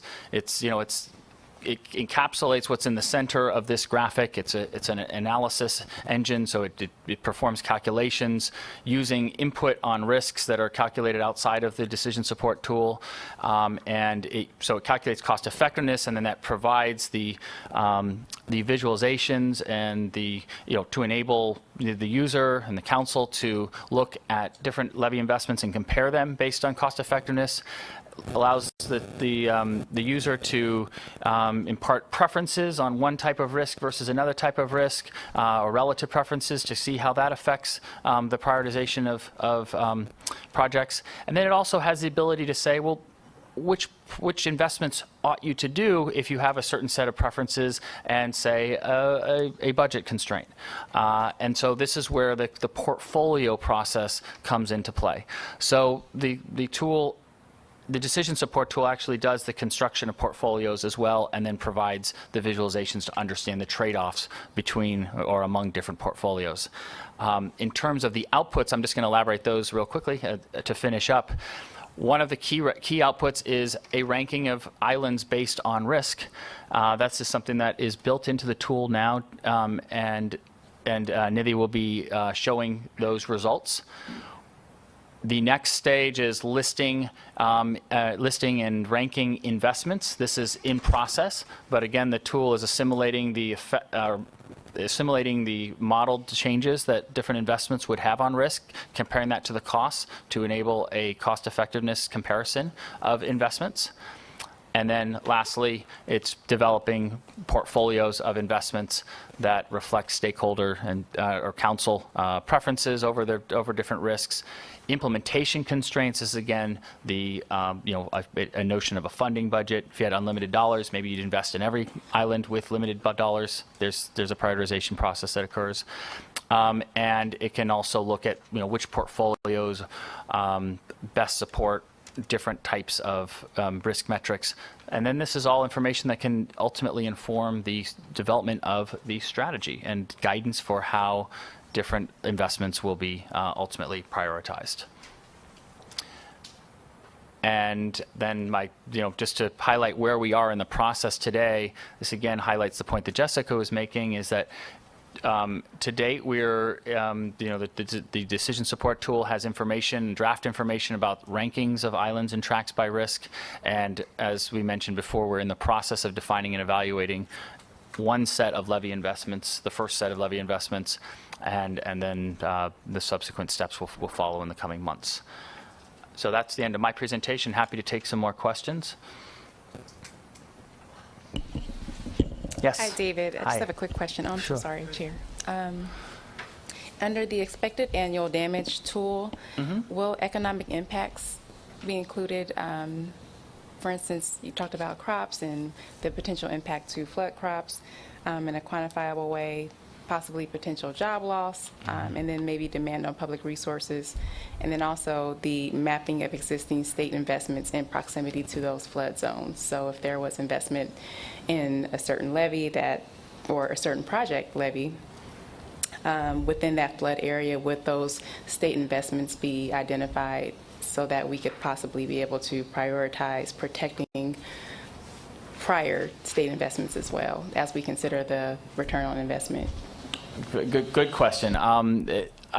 In terms of the first part of your question, secondary effects, as they're sometimes called, we don't have estimates of secondary effects we don't have information on them, and so we don't have them in the tool. This is unfortunate, but it is something that we can add in again over time, unfortunately, as part of the iterative process. But right now, EAD, expected annual damage, is focused on the direct damages to assets. We try to capture some notions of secondary effects through the delta as place metric, so just looking at what are the risks to just affecting prime agricultural land, for instance. We're already capturing the crop value of that would be lost, but by having that in the delta as place, we're acknowledging that it's more than just the loss of crop value if we flood prime agricultural land.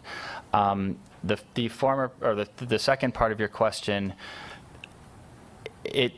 I think it's probably a little bit is a finer level of detail than we are able to go at this point. But we are now looking at, as we develop investments, thinking about how they relate to previous investments is where we would begin to consider that. So. And could I follow up just really quickly to build on what David was saying? Part of what we're doing, for example, with the conditions of the levees right now is we have a data set that we're using, but we've been talking with, for example, the reclamation districts and getting a sense of where improvements have been made since the data set was put into place that we're using. So we're getting a sense of where these improvements are at, and when we do our risk analysis, when we've kind of gone through the draft phase, because we're still building those improvements and that information in regarding levee conditions, it'll give us a sense of what the protection level is right now, where those investments have been made, and maybe where there might be any other areas for a particular island that we might want to invest. And maybe it would be a smaller investment level. So we're trying to update some of the information to make sure we understand where recent investments have been made. And I think with some of the secondary impacts and indirect impacts, we've been talking a lot about that. And as David said, you won't see that in the tool. It's going to be very much focused on direct impacts, direct benefits, and costs. But we're looking to at several other studies that have been done fairly recently, and we're going to try to capture some of that in the final report. So it'll be a bit more somewhat qualitative, but also with some numbers and citing some of the other studies that have been done, so we can kind of capture that fuller picture of what's protected and where. So. Thank you. Shall we move to the demo? Okay. All right, let me introduce Nidhi Kalra. Great, thank you, everyone. I just had a quick question. I don't have the schedule in front of me. Are we breaking? If we're not, I'll just keep going, but... We're going. Okay. Great, thank you, everyone. For those in the room, I'm just going to stand up because I know not everyone can see me. So let's see. Can we get my screen up? Fantastic, thank you. So this is a demonstration of the decision support tool, and let me just tell you what it does and doesn't do and how it does these things. So there's a lot of calculations of the probability of an island flooding, where the assets are throughout the delta that are happening outside the tool. The tool is reading in a database that has this information related to assets, likelihood of flooding, and the risk. And in reading it, it allows us to, rather than pouring through spreadsheets, lets us look right at what is happening and reverse engineer some calculations if we need to. And then it provides ways to slice and dice through this data. So if you want to look at particular islands or filter out certain things, it provides a window into data that we hope adds some transparency that otherwise might not be there. The other thing the tool does is lets us do some calculations related to relative effects, combining risk across metrics, which you'll see. So there's some things the tool reads in, some calculation the tool does. In general, our aim is for it to provide some insight into the data, some transparency, so that it supports the council's deliberations and decision making. You'll see that it will not tell you what to do, for better or worse. So the tool, and I would invite people to, if possible, get closer to the screen, scoot your chairs up. The tool is an interactive tool. Just as a simple example, you can go through and look at where islands in the delta are, and you'll see this on multiple. So Nettie, maybe you could just put your cursor on and give some examples of that so that all of us can. Sure. So this panel is simply showing where the islands and tracts in the delta are. These map closely, but not exactly, to, for example, reclamation districts, and that's because we're looking at hydrologic units, not sort of social and social or political or organizational boundaries, but really where the boundaries are between where the water flows and where it doesn't. As one example, here is maintenance area 9. Oh, I'm zoomed into it. And the tool tells us, okay, it's about 17,000 acres. This visual just shows us where things are in the delta and how big they are. And we'll go through and look at some islands over and over again as examples of the information in the tool. Sherman Island is about 10,000 acres. We'll look at Byron Tract, let's say 6,000 acres. So this is, each of these little patches of color is a distinct hydrologic unit. And the tool allows us, for example, to filter. And let's say we want to look only at really big islands and tracts. Oh, there's just one. YOLO. And you can zoom out and see different sizes filter out the large islands and tracts, the small ones. The other thing you'll notice is that not all islands and tracts are leveed. Some are unleveed, some are permanently flooded, and some are at high elevation, such that if they were to experience some kind of hydrologic event, the behavior would be different from the leveed islands. And so in the first part, I'm going to focus on all of the delta, but later we'll dive down just into those islands and tracts that are leveed. And please jump in and interrupt me with questions at any time or request to see certain information.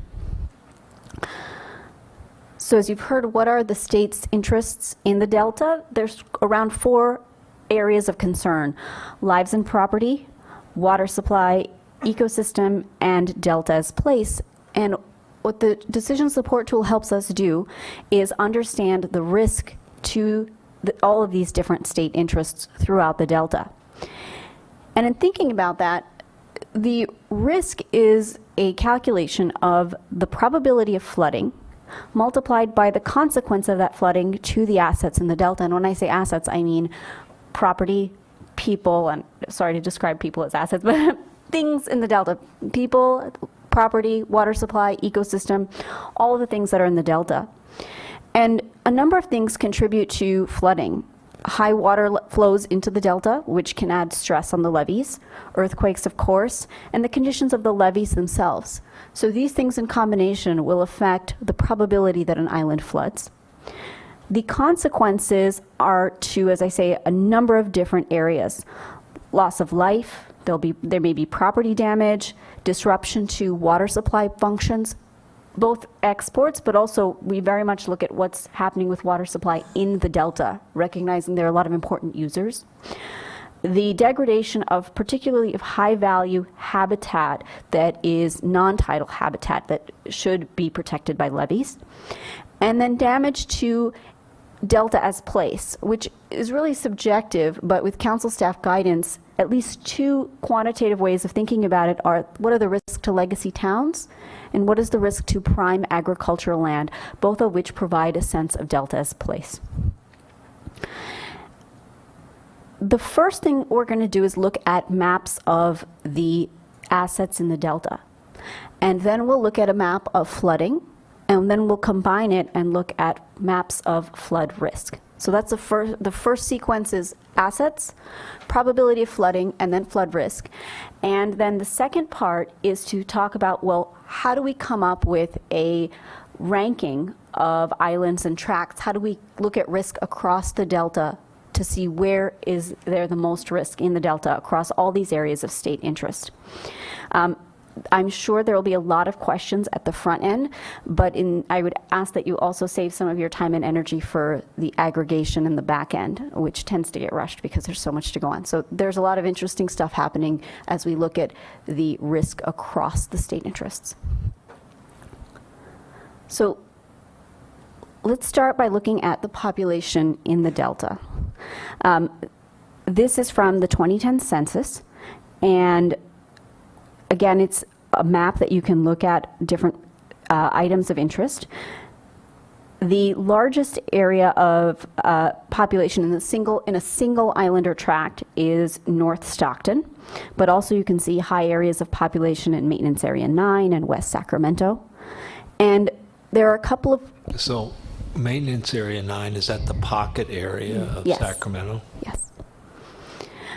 There are a couple of ways of looking at population. It's not only the sheer number of people, but also how densely populated are they. So we can look at the number of people, or we can look at the people per acre, and there's just a little bit of difference between these. There's some areas that are of high density, even though they may not have total high number of people. The residential population will form the basis of the lives at risk. So it's not the only thing, the residential population, there's also people, people who travel through the delta or visitors to the delta, but the bulk of the risk to life is from the residential population. Yeah. I'm zooming in, so apologies, you can't see all of this at once. But you can see here we've ranked, or we've listed islands in terms of highest population, population density right now to lowest population density. And you can see that there's some islands that have a lot of population density and many, many, many that have very low population density. I wonder if it's better to zoom out just a little. Why can't I? There, so we can see a little more. Any questions about the population or the population density? Okay. The other area of concern, of course, in lives and property is the property itself. Here we're going to look at where are the physical assets in the delta and divide it into different groups. So this is a map of the delta. Only areas that have assets are going to be showing up. So if you see holds, if you will, that's because there are no assets of a particular type. We have a number of asset groups: agricultural crops, communication infrastructure, critical facilities, delta features, electricity infrastructure, oil and gas, transportation, water and wastewater. So we can look at any of these assets, and I'll give you an example. We're looking at agricultural crops right now, which are spread throughout the delta. There's field crops and tree and vine crops, and we're looking at the number of acres. I would encourage you, we are going through our QA/QC process to not take any particular number as the number we're using. We're going through our QA/QC process. But for any particular number, if you'd like to see the source, we can, just the sources are in the tool here, so anything we want to look at.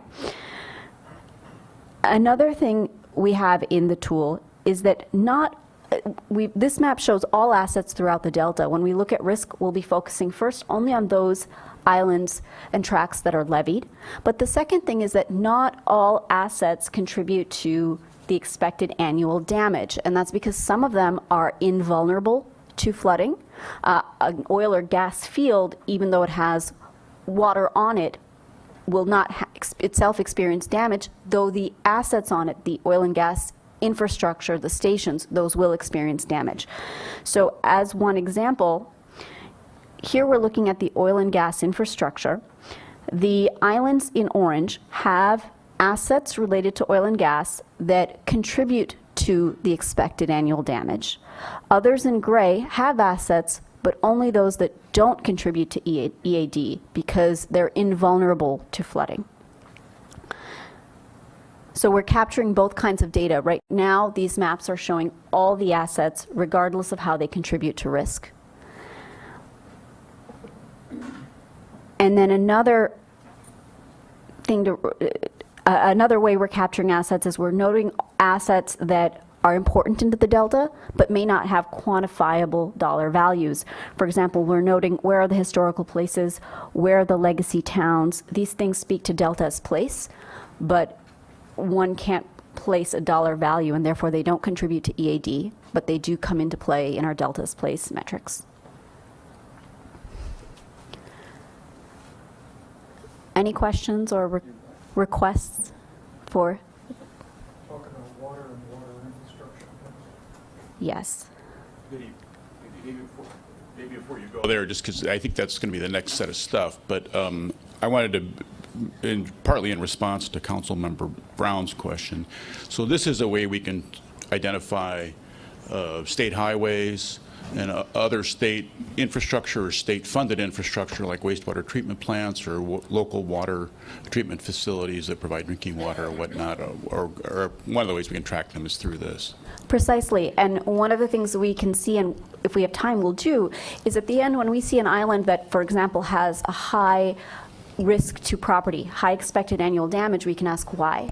Is that because it has a high risk of flooding, or because it has high amount of property that's at risk, or both? And if it's a high amount of property at risk, we can say, well, what is that property? Is it transportation? Is it agriculture? What's going on? And so the tool allows you to both go forward to look at the results as you do the calculations, and then back out of a particular result and say, why did this happen, or what's going on here?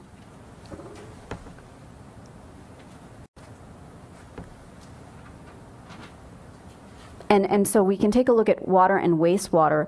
We're looking at the number of drinking water intakes, McCallamy Aqueduct, and wastewater treatment plants here, but there's an entire metric devoted to water supply. So this is strictly the damage, the dollar damage to the water supply infrastructure. but we're also looking at the actual impact on the water supply itself, which is not part of EAD.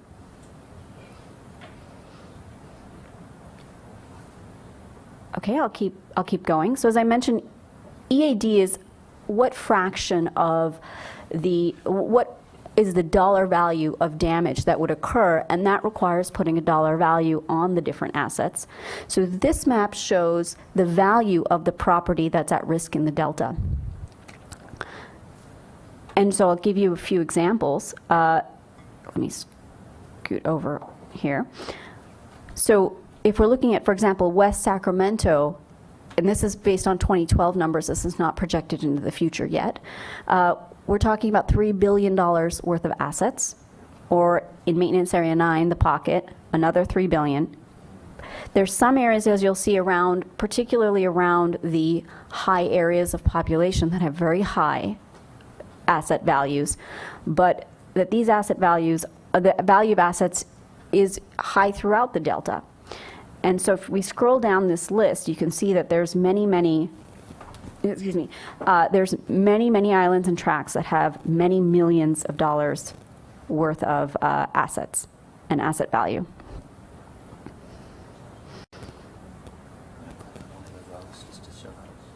Yeah, sure.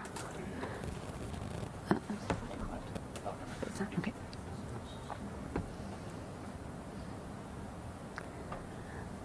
So let's move on to water supply. The water supply metric is challenging. In an ideal world, we would be asking ourselves, how many acre feet of water would be disrupted annually, would not be available for use because of the risks in the delta, so the risk to levees. And we might even want to go so far as to say, what is the dollar value of that water, and what is the economic impact of not having that water? The difficulty is that the science is not there yet. In order to do that kind of calculation, we would need to know what is the risk to an island from flooding, and what is the consequence to all the different users in the delta from, let's say, a breach in that island's levee. That question is largely unanswered by the understood science. We have some ideas of which islands are important for water supply, but the antecedent conditions, so is it a dry year or a wet year, what are the flows in the delta, the way in which the levee breaches, whether it's to the west or to the north, how wide is it, all of these things have such an impact on that outcome that we have taken what we call Plan B, which we believe takes us to answer similar questions, but basically the gold standard is not something that we can implement right now, given the state of science. But as we said, this is an iterative process, and one of our recommendations is a more thorough understanding of the link between the role of levees and the water supply throughout the delta. Having said that, what we're looking at is which islands are really important to water supply. And there are three ways in which the islands support water supply in the delta. One is by acting as a barrier to salinity, the cork in the delta. So the DWR's emergency response plan identifies 8 islands that are particularly important.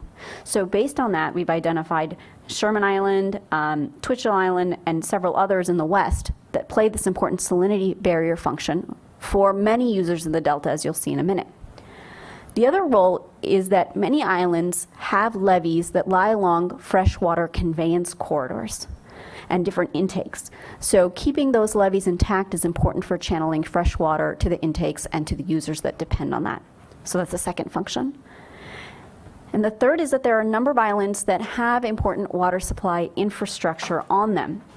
And in the case of a levee breach and flooding, some of that infrastructure may not perform as intended. So that's a third function that islands perform. And these functions are performed for different user groups. So we are looking at 10 different user groups in and out of the delta, and I'll just list them because they're hard to see, but Antioch, CCWD, EB Mud, North Delta as a large group, Sacramento, Solano and Napa, Stockton, users in South and Central Delta, the Central Valley Project and the State Water Project, and finally Sassoon Marsh, which is not a consumptive user, but it's environmental use. And so for each of these users, you can ask the question, what islands are important for supporting these users' water supply? And as one example, let's take a look at CCWD, which is a bit complex, has a lot of intakes, a lot of infrastructure in the delta. There are some islands that support CCWD's conveyance, some that have infrastructure, and some that support salinity, and of course some that support multiple functions for CCWD. And we have talked with CCWD about how this looks and whether this is consistent with their understanding. The same questions can be asked of, South and Central Delta users, whom we believe also rely on the corks in the delta to keep, act as salinity barriers from Golden Gate. So we can look at the users, the importance of islands to various users in and around the delta. Of course. So Antioch, and it's hard to see, there's a little blue sliver here that holds infrastructure for Antioch, but also the Salinity Islands. CCWD, which we saw a moment ago, which has a lot of interest in the delta, in keeping those islands intact, the levees intact. For EB Mud, although EB Mud for the most part doesn't take water from the delta, the McKellamie Aqueduct runs through it. There's also an intake up there. North Delta users at the moment, because there's North Delta users, the islands in the delta may not have as much of a role in protecting their water supply. This is something we're discussing. Sacramento, Solano and Napa, Stockton, South and Central Delta, CVP and SWP, and finally Sassoon Marsh, where there's important infrastructure in the marsh itself.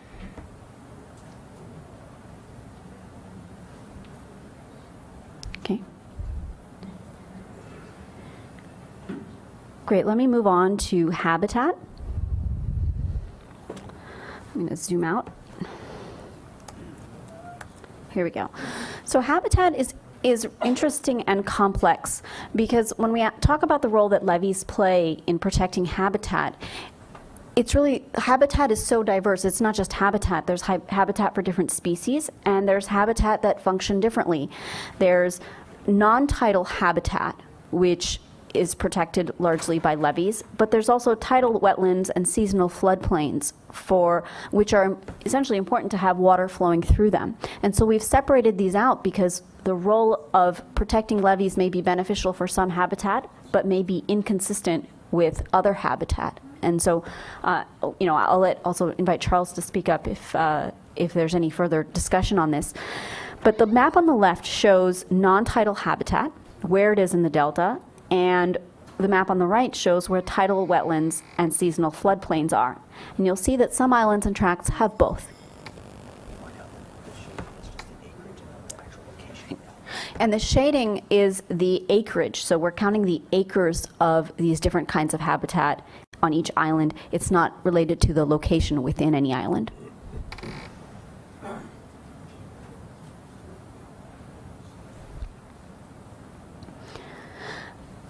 Another consideration, though, is not just where the habitat exists now, but what are areas that have been identified as important for future habitat. The levees may be an important, may have an important impact on areas of both potential non-tidal habitat and tidal wetlands and seasonal floodplains.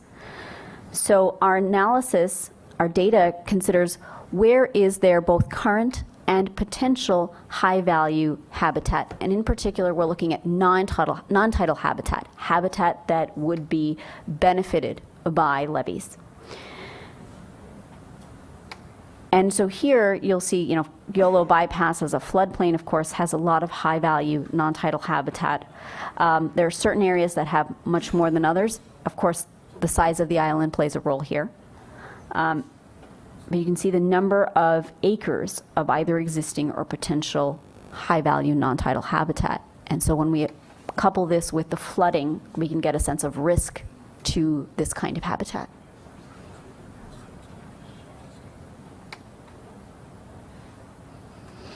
Any questions or special requests? You're not picking up some conservation easements that are out there? I'm sorry. Yeah, I think I didn't. one of the difficulties is this is based on publicly available information in terms of information that can be gathered through publicly accessible sites. So if there are USDA easements, as example, where information is usually not shared in public databases, they may not show here, and that would be another thing that would be useful to know about.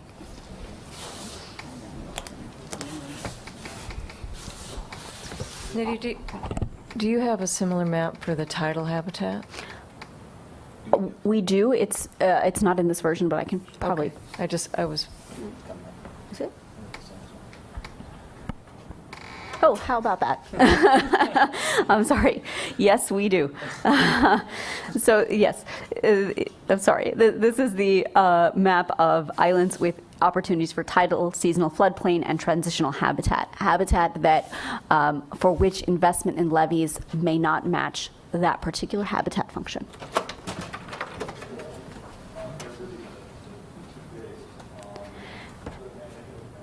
Any further questions on habitat? Otherwise, next we can move on to Delta's place. I just wanted to mention, to kind of follow up on Dan's point, just so folks know the primary sources of the information that we're using for these particular maps are the Delta Plan and the 6 priority restoration areas that we have in the plan, as well as Eco Restore for some of the planned activities or projects.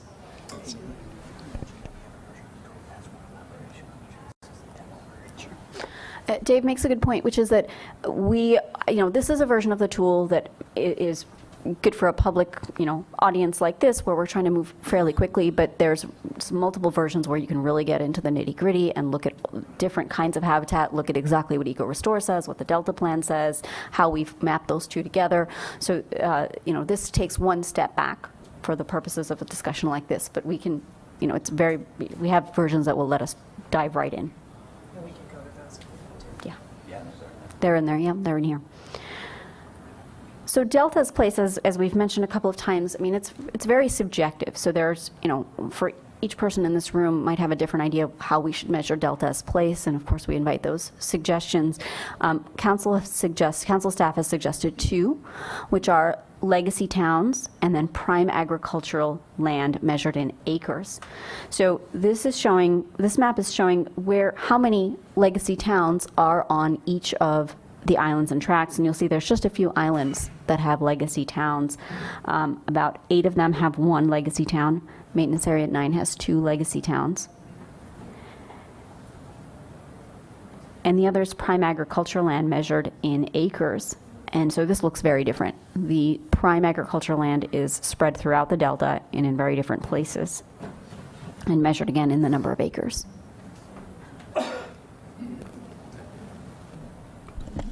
Would be worth discussing a little bit of the difference in the prime agricultural land and the agricultural that you mentioned as far as the assets? Sure. And Alex, I wonder if I can invite you to discuss just a little bit of where the prime agricultural land designation comes from.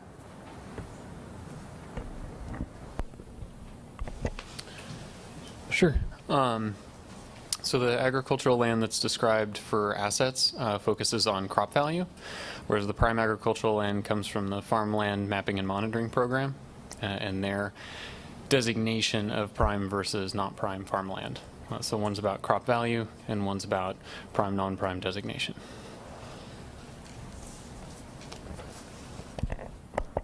Thank you, Alex. So that covers our look at what is in the Delta and where is it.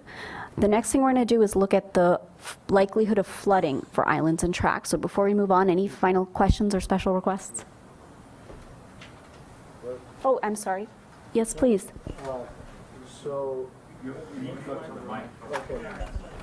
If you wouldn't mind, could you just tell us your name, please?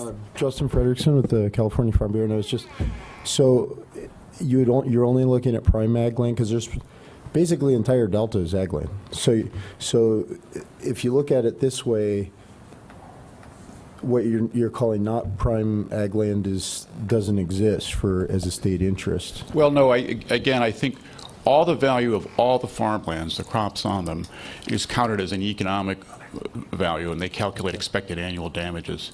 And then by looking at prime land in addition, in this other category, we're actually double counting in some ways the agricultural values of the farmland, because we've captured its economic value as we are for every other kind of property, and now we're adding it again because we know how important it is to the qualities of the delta.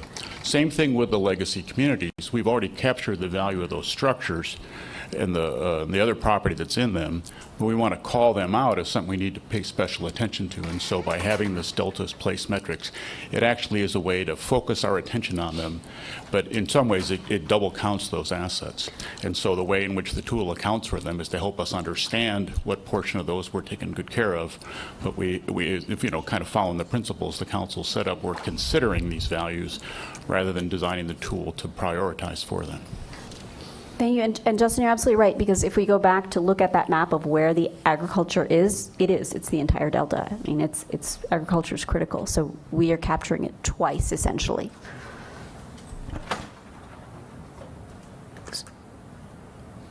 So as we've said, risk is the probability of flooding times the consequence of that flooding. So now let's take a moment to look at what is the probability of flooding and where is there the risk, where's that probability of flooding. I want to remind everyone we are still developing this data and we're still QA/QCing it, so please keep that in mind. So this is a map of the annual probability of flooding of only the leveed islands. And the probability of flooding, it's the annual probability, so what's the chance in any given year. And it's composed of both hydrologic flooding induced by water levels in the delta, and seismic risk. So we can look at both or one, which we'll do in a minute. And that's shown on this map here, as well as in this list right here. And so this suggests, for example, a % chance for any given year. And so we can look at nearly all of this risk is due to hydrologic flooding. The seismic risk, you'll see these numbers right now, and the bars are in the teens for the most part, and the tens. As we look at seismic risk, that drops down to like 2%. So seismic risk is a much smaller component of overall risk than hydrologic risk.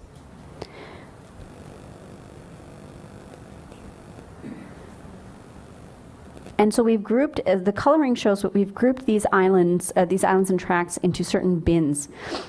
Islands that have less than a 1 in 200 year chance of flooding, 1 in 200 to 1 in 100, 100 to 50, 50 to 25, 25 to 20, and greater than 1 in 20 chance of flooding, which is a pretty simple mapping to an annual likelihood. And as one example, let's look at where's there less than a 1 in 200 year chance of flooding. There's a few islands in the delta that are protected right now to this level. And that's important because that's the standard for urban protection that the Central Valley Flood Protection Plan lays out. That's right. And so let me step through and show you where these different levels are. So this is less than 1 in 200. This is 1 in 200, between 1 in 100 and 1 in 200. Now we're starting to see some of the urban areas are between 1 in 50 and 1 in 100. A lot more in the deltas between 1 in 25 and 1 in 50. Still others have a higher level. And finally, there's quite a bit that seems to have a still higher level of flooding. Again, please don't take this to the bank, not yet. We're still working on it. We're still validating with our experts. But this is the current state of our data.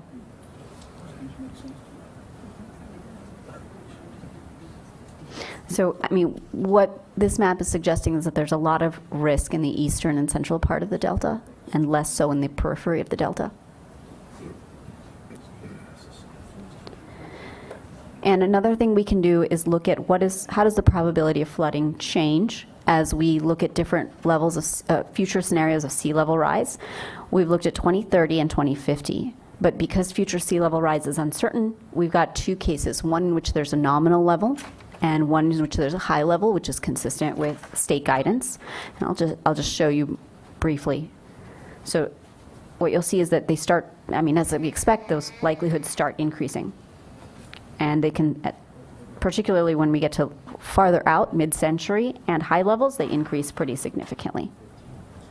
So that suggests that planning now is going to be particularly important in mitigating some of those long-term risks. Any questions, please?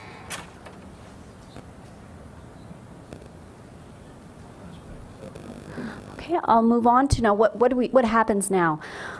Oh, one more time, risk is probability of flooding times the consequence. So we're going to combine these. What you're going to see is essentially a multiplication between the probability of flooding times the consequence to the assets, or times the asset values. And so if we look at risk to life, for example, it's the probability of flooding times the population, as well as some considerations of evacuation, how people are affected, and fatality rates. Not surprisingly, perhaps, the highest expected annual fatalities are in those highly populated areas because they have the most number of people, but that's not strictly so. There are areas that have higher likelihood of flooding, even though they have a somewhat lower population. So maintenance area 9, the pocket. I'm sorry, Cindy. But hopefully you'll see also that this information is consistent with history, which is, as I understand it, there have been no lives lost yet in the Delta to flooding. And when you look at a number like 0.1 or 0.01, that means really that on an average year, there may be no lives lost, or there's no lives lost, but there may be high risk, low probability, high consequence events where life loss does occur. Any questions on this risk map? Oops. Okay, let's carry on to risk to property. Here we go. Oh, sorry, I'm going to zoom out again. So here it's similar. It's the probability of flooding times the asset value times the impact of flooding on that asset value. So, a flooding of 1 foot will have a different consequence of rather than 2 feet or 3 feet. Once again, the areas that are highly populated have a high degree of consequence because they have a lot of asset value. But agricultural land also is a contributor to EAD, and so you'll see areas throughout the Delta that have high agricultural value, crop value, that also have high EAD, as well as critical assets, oil fields and cell towers and other infrastructure that may correlate with where people are, but is also really is related to the various uses and activities throughout the Delta. And as one example, we can look at maintenance area 9 again, which is a 3% probability of flooding, EAD, expected annual damages of $126 million. Another example might be, Byron Tract, which is second on our list, $35 million and 3.8% chance of flooding. So slightly higher chance of flooding than maintenance area 9, but lower asset values. And so you can see there's a pretty sharp drop in these likelihoods, in these expected annual damages. And they're a function of the asset value and the likelihood of flooding.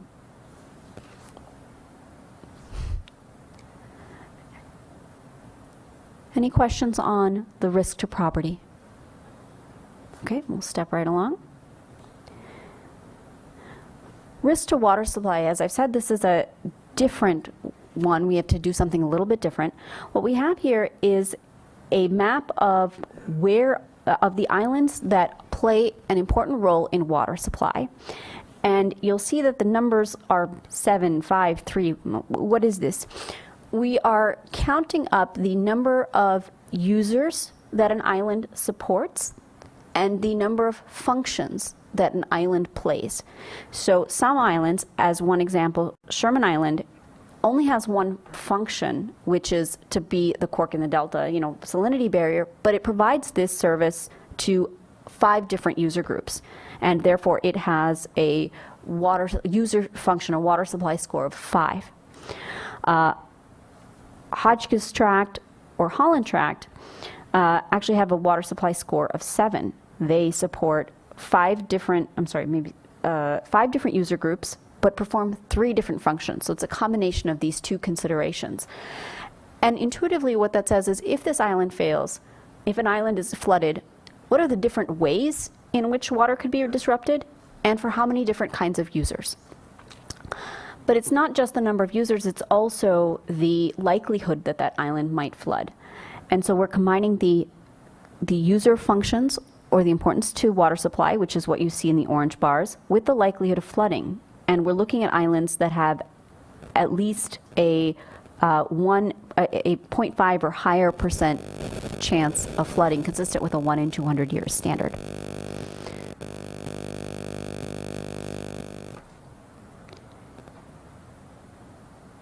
I'm sorry, I didn't mean to jump ahead. Any questions on water supply? Okay. The next is the risk to non-tidal habitat. Again, as before, it's the probability of flooding times the habitat, the non-tidal habitat on each island. And so Grizzly Island has the highest risk to high-value non-tidal habitat, partly because that's where a lot of non-tidal habitat is, and partly because it has a higher probability of flooding. Grizzly Island, let's take a look at Staten Island, for instance. Staten Island, the risk of flooding high-value habitat is almost 600 acres a year. On Grizzly Island, it's 1,750 acres per year. And like many other metrics, that risk falls off quickly as we get into islands that have less high-value habitat or a lower risk of flooding. Questions? Requests? Okay. And finally, let's look at risk to delta's place. We're looking at the risk to legacy towns, which this may seem a little peculiar, but it's really the probability times the consequence is the probability of flooding times the number of legacy towns. So we're asking how many legacy towns would be flooded on average in any given year. And you'll see the numbers are like 0.06, 0.05, 0.04. What that means is in any year, we wouldn't expect any legacy towns to flood, but that if you looked over time, that number would be on average small points, a very small fraction. And the other is prime agricultural land, which is now probability of flooding times the number of acres of prime agricultural land on any island. So the measure is how many acres of prime agricultural land would flood. We aren't converting this into a dollar value because that's part of EAD. Here we want to give a sense of what's happening in the delta as a sense of place. Where is the flooding occurring? How many acres are at risk? Without consideration of what that economic impact is, because it's really a subjective impact. What does it look like in the delta when agriculture, which is so important, is affected?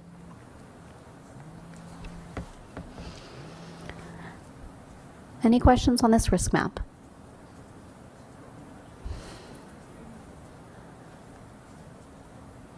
Okay. So now this is a summary chart. It's basically taking all of the bars you saw on all of the risk maps and putting them side by side.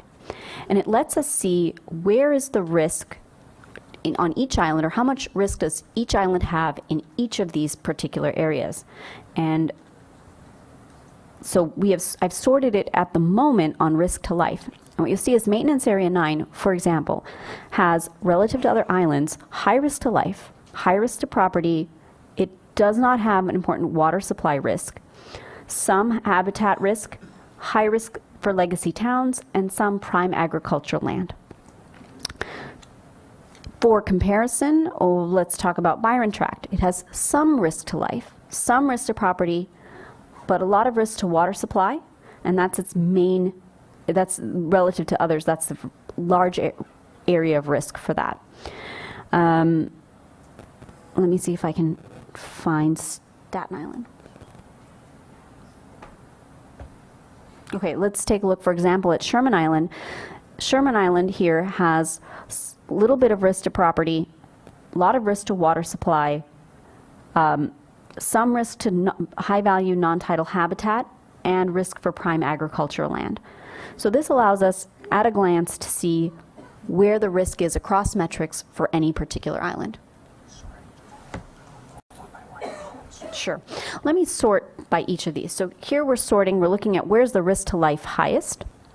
We can do the same thing for risk to property. You can see that maintenance area 9 is here at the top, and with by far more than twice the risk of any other island or tract. And then it drops down, but there's a lot of risk spread throughout the delta on risk to property. Water supply, if we sort on water supply, we get a completely different list. Webb Tract, Bacon Island, Bradford, Upper Jones, these islands are important for water supply.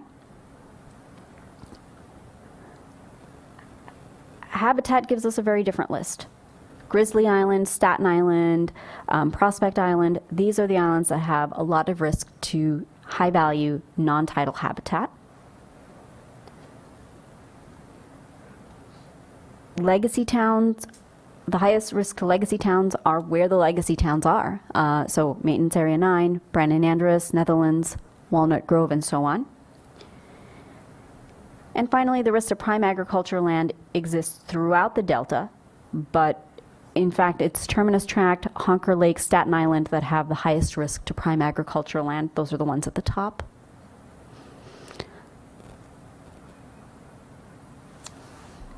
Any questions? Any comments?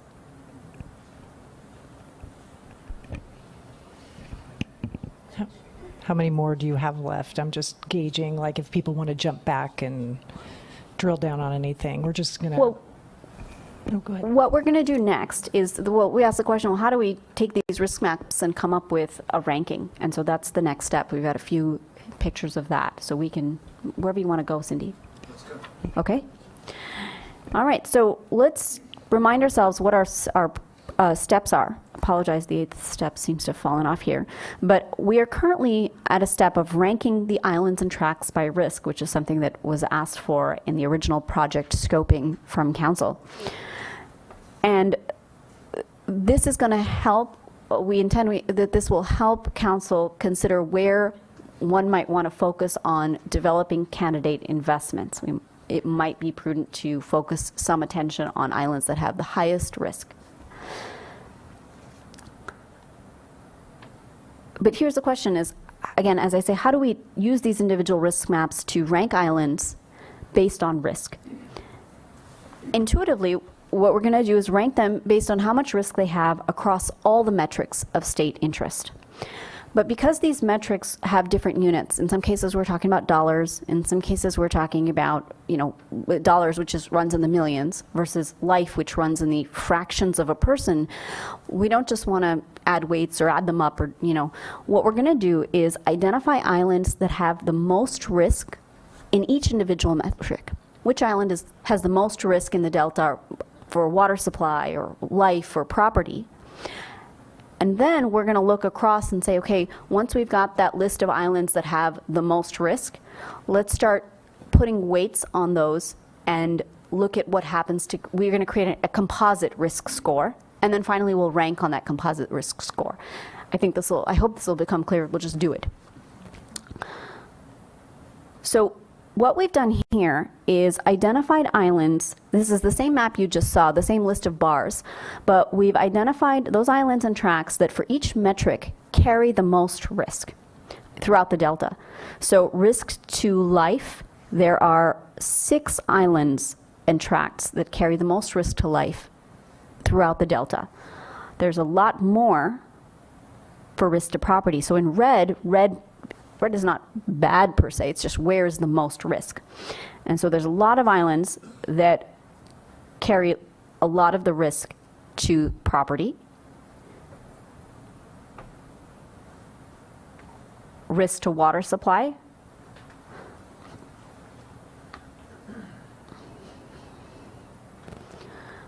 risk to high-value non-tidal habitat. Again, where is there the most risk in the delta in this metric?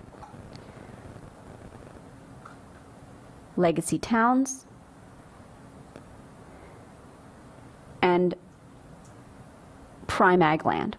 And what we're going to do is for those islands that have a red bar in any of these metrics, we're going to now put them into the next pool to be ranked. And so these are the islands that have the most risk in individual metrics. Here, okay, so before I move on, any questions about this? Oops, sorry. Here what we've done is replace those bars with simply a checkbox that says, yes, this island has a lot of risk in this metric. And let me just give you an example. Maintenance Area 9, we'll look at right here, has a high risk to life, has some of the most risk in the delta for risk to life, risk to property, non-tidal habitat, and legacy towns. Staten Island has, relative to other islands in the delta, high risk to property, habitat, and ag land. Byron Tract has a different areas of risk: life, property, and water supply. Sherman Island has high risk in water supply, habitat, and ag land. And the point I'm trying to make here is not any specific island, but that this way of looking at the data shows us that there's islands that have risk carry a lot of risk to some state interests, but not others, and islands that have different combinations of risk. Some are pose high risk or carry a lot of risk in the delta because of lives and property, some water supply, some habitat, some combinations.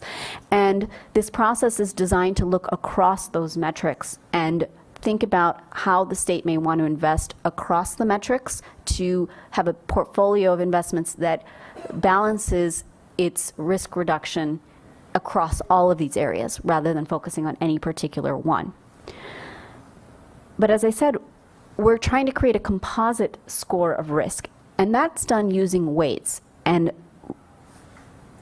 so here what we've done is just given the risk to life, property, water supply, and habitat equal weight, and just for illustration, we've put delta as place weight to 0. And what does that do? Let's again look at Byron Tract here. Byron Tract has high risk to life, property, and water supply. Each of these gets a point of 1 for a composite risk score of 3. Maintenance Area 9 has risk to life, property, habitat, and legacy towns. But because, for illustration again, I've set legacy town risk to 0, it too gets a score of 3. 1 for life, 1 for property, 1 for habitat, but 0 for legacy towns. Sherman Island is important for water supply, habitat, and ag land, but because ag land value right now is 0, it's got a score of 2.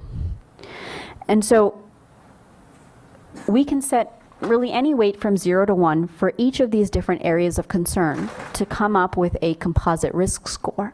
This is one of the things that down the road we're going to ask council to deliberate on and say, what are the different ways of valuing these different metrics? And importantly, what is their impact on the ranking of islands, but also the ultimate investments that look like they make sense in the portfolio of investments.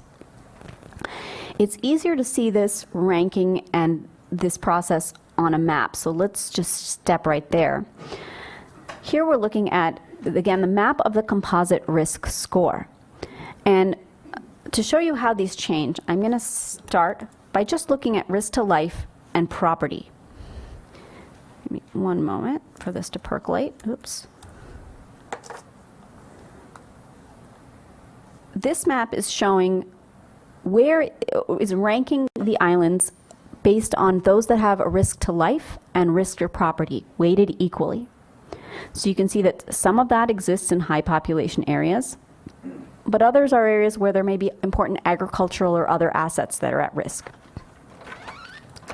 So Brandon Andrus, Byron Tract, Maintenance Area 9 are coming up as having important risk to life and property, and many others have only one of those two areas of risk, and those have a score of 1.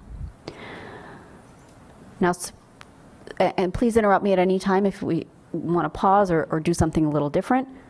But suppose now I say, okay, well, risk to water supply is equally important to life and property. And if I give that a score of 1, now a new set of islands, additional islands pop up on my list. And Byron Tract, for example, has gone from having a score of 2, composite score of 2, to having a composite score of 3 because it's important for life, property, and water supply. And some islands that had a score of 0 have now come up into our list and have a score of 1. Essentially what this is doing is basically asking the question, how many islands are important across multiple areas of interest? And so, and you can weight those and give a score of 0.5 or 0.62, but 0 and 1 helps us look at what is the difference if we look at, if we weight these differently. Let's take that step further and ask, what about risk to habitat? Let's say that's equally important. New set of islands, additional islands are added to our list. And now maintenance area 9 has gone, for example, from a score of 2 to a score of 3 because in addition to life and property, it's important for habitat. And finally, there's a question of legacy towns and prime ag land. So because these are both important for delta as place, one can make the argument that maybe we give them each a score of half, so that delta as place combined has a score of 1. So let's just take a look and see what happens there. If I make legacy towns, oh, my colors have gone crazy, okay. Legacy towns and prime ag land, score of 0.5. Now maintenance area 9 and Byron Tract are still at the top of our list, but the numbers have increased. So they've gone from a score of 3 to a score of 3.5 and 2 and 2.5 and so on. And I'm going to drop this back down to 0 for the moment. The main thing to notice is that for the most part, the relative placing of islands isn't changing that much once we've weighted these different things. You know, once we've added value to life, property, water supply, and habitat. In some cases, the score itself will increase or decrease, but there's not a huge change in what's percolating to the top. Now, there's one more interesting thing to think about, which is that if one is to say, okay, islands that pose the most risk or carry the most risk to state interests should be among those considered for investment, well, recall that we also have habitat that may not benefit from stronger levees. There's some habitat that may benefit from being allowed to flood. And so what we've done is we have, among those islands that are on this map, that are colored on this map, we've identified those that simultaneously have a lot of, that are at risk, that have high tidal habitat potential. And these are flagged because if we consider, for example, let's say Prospect Island, which ranks high on our list, I believe for habitat, and I'll have to go back and see, but it also has important tidal habitat. And so it may be important for the state to think about what particular kind of levee investment would be important that protects assets on that island, but also respects the use of tidal habitat or the presence of tidal habitat that's consistent. And that may be a particular kind of investment that is environmentally sensitive, or it may mean some considerations on where it's placed and so on. So we've noted the ecosystem or the habitat implications that might come up when we think about levee investments. And so this really brings me to, you know, where the tool ends and hopefully the deliberation really gets going, which is how do we want to use this to inform our thinking? We've got the list where we have the capabilities of producing a ranked list of islands. The next step will be to develop investments and understand what those investments do for buying down that risk across these and other islands.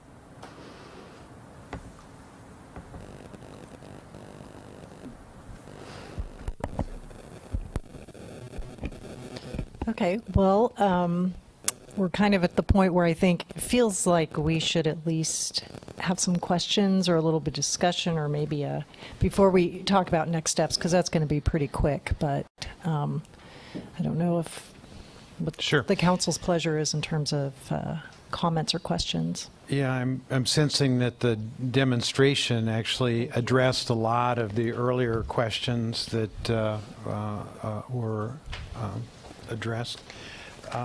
Council members, any follow-up comments or questions to Nidhi's presentation? Okay. I think we're ready for public comment. I have one request, and that is from Melinda Terry. If you'll come to the microphone here at the podium. Okay. And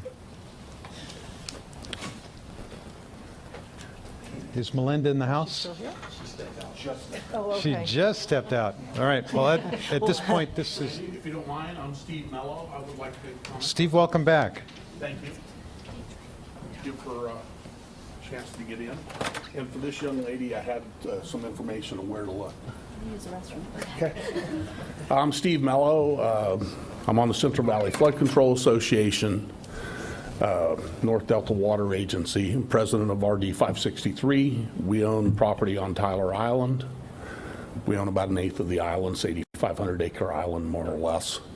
In regards to my comment that you're missing some conservation easement areas, you need to look at the USDA NRCS, Natural Resource Conservation Service, and the, excuse me, California Department of Fish and Wildlife Wetland Reserve Program. About 10% of Tyler Island is in a perpetual easement that the state and federal government spent a heck of a lot of money on. It's not included in your metrics. Excuse me. As a member of the Central Valley Flood Control Association and a resident in the Delta forever that has seen the impacts of flood, I think it's important to note that together, and I've told the council this before, that together the Delta can withstand flood indefinitely, in my opinion, with proper investment. I know you're talking about prioritizing investments. But singly, separately, if you separate us, we will fail singly over time because of the impacts to profitability of neighboring islands, the effects of windborne waves, the long fetches of open water and how that's going to impact maintenance costs next door, the ability of the landowners to make money farming when you have a flooded tract next door and the seepage onto your island impacts your agronomic operations. The extra pumping cost, et cetera, puts a burden on the neighboring islands. So I really think that together the Delta holds separate us, and over a period of time we're going to fail. And the maintenance cost of the districts that are next to flooded islands are going to skyrocket. But in regards to the conservation easements that you're not picking up, there's several different places to go, and you did note what I said. Thank you. Thank you very much for that. To fill out one of these cards. All right. Is Melinda back? Melinda is not yet back. Pass your the blue request to Tim, and then he'll collect them and provide them to me. Next up is Regine Reynolds.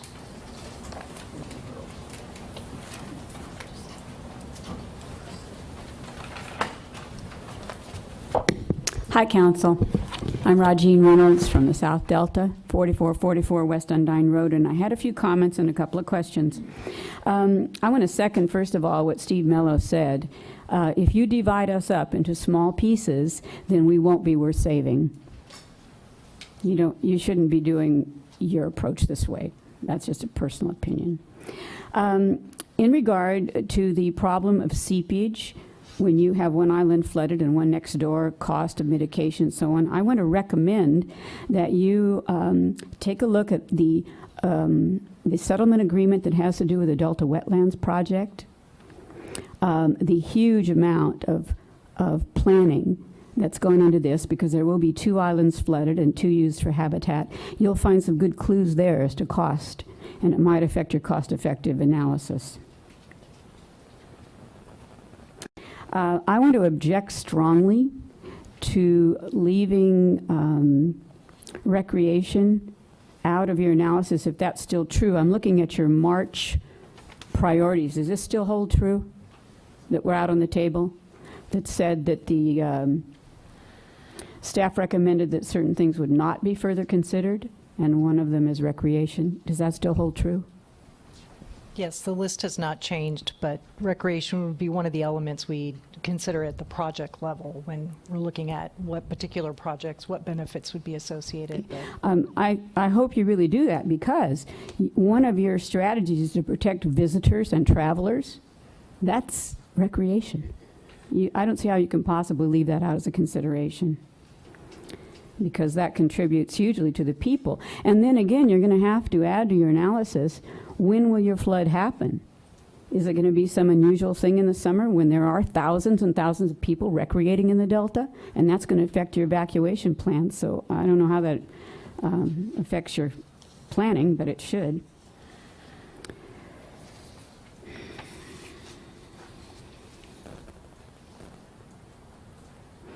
And I really question the values you have placed on farmland. I haven't seen any numbers here, but if you're using 2010 data, it's hugely dated. Where I live, there has been a large conversion of land to almond trees. Property values, I think, initially in the Delta plan were pegged at about $7,500 an acre. You're looking at $20,000 an acre now, and that needs to be part of your planning.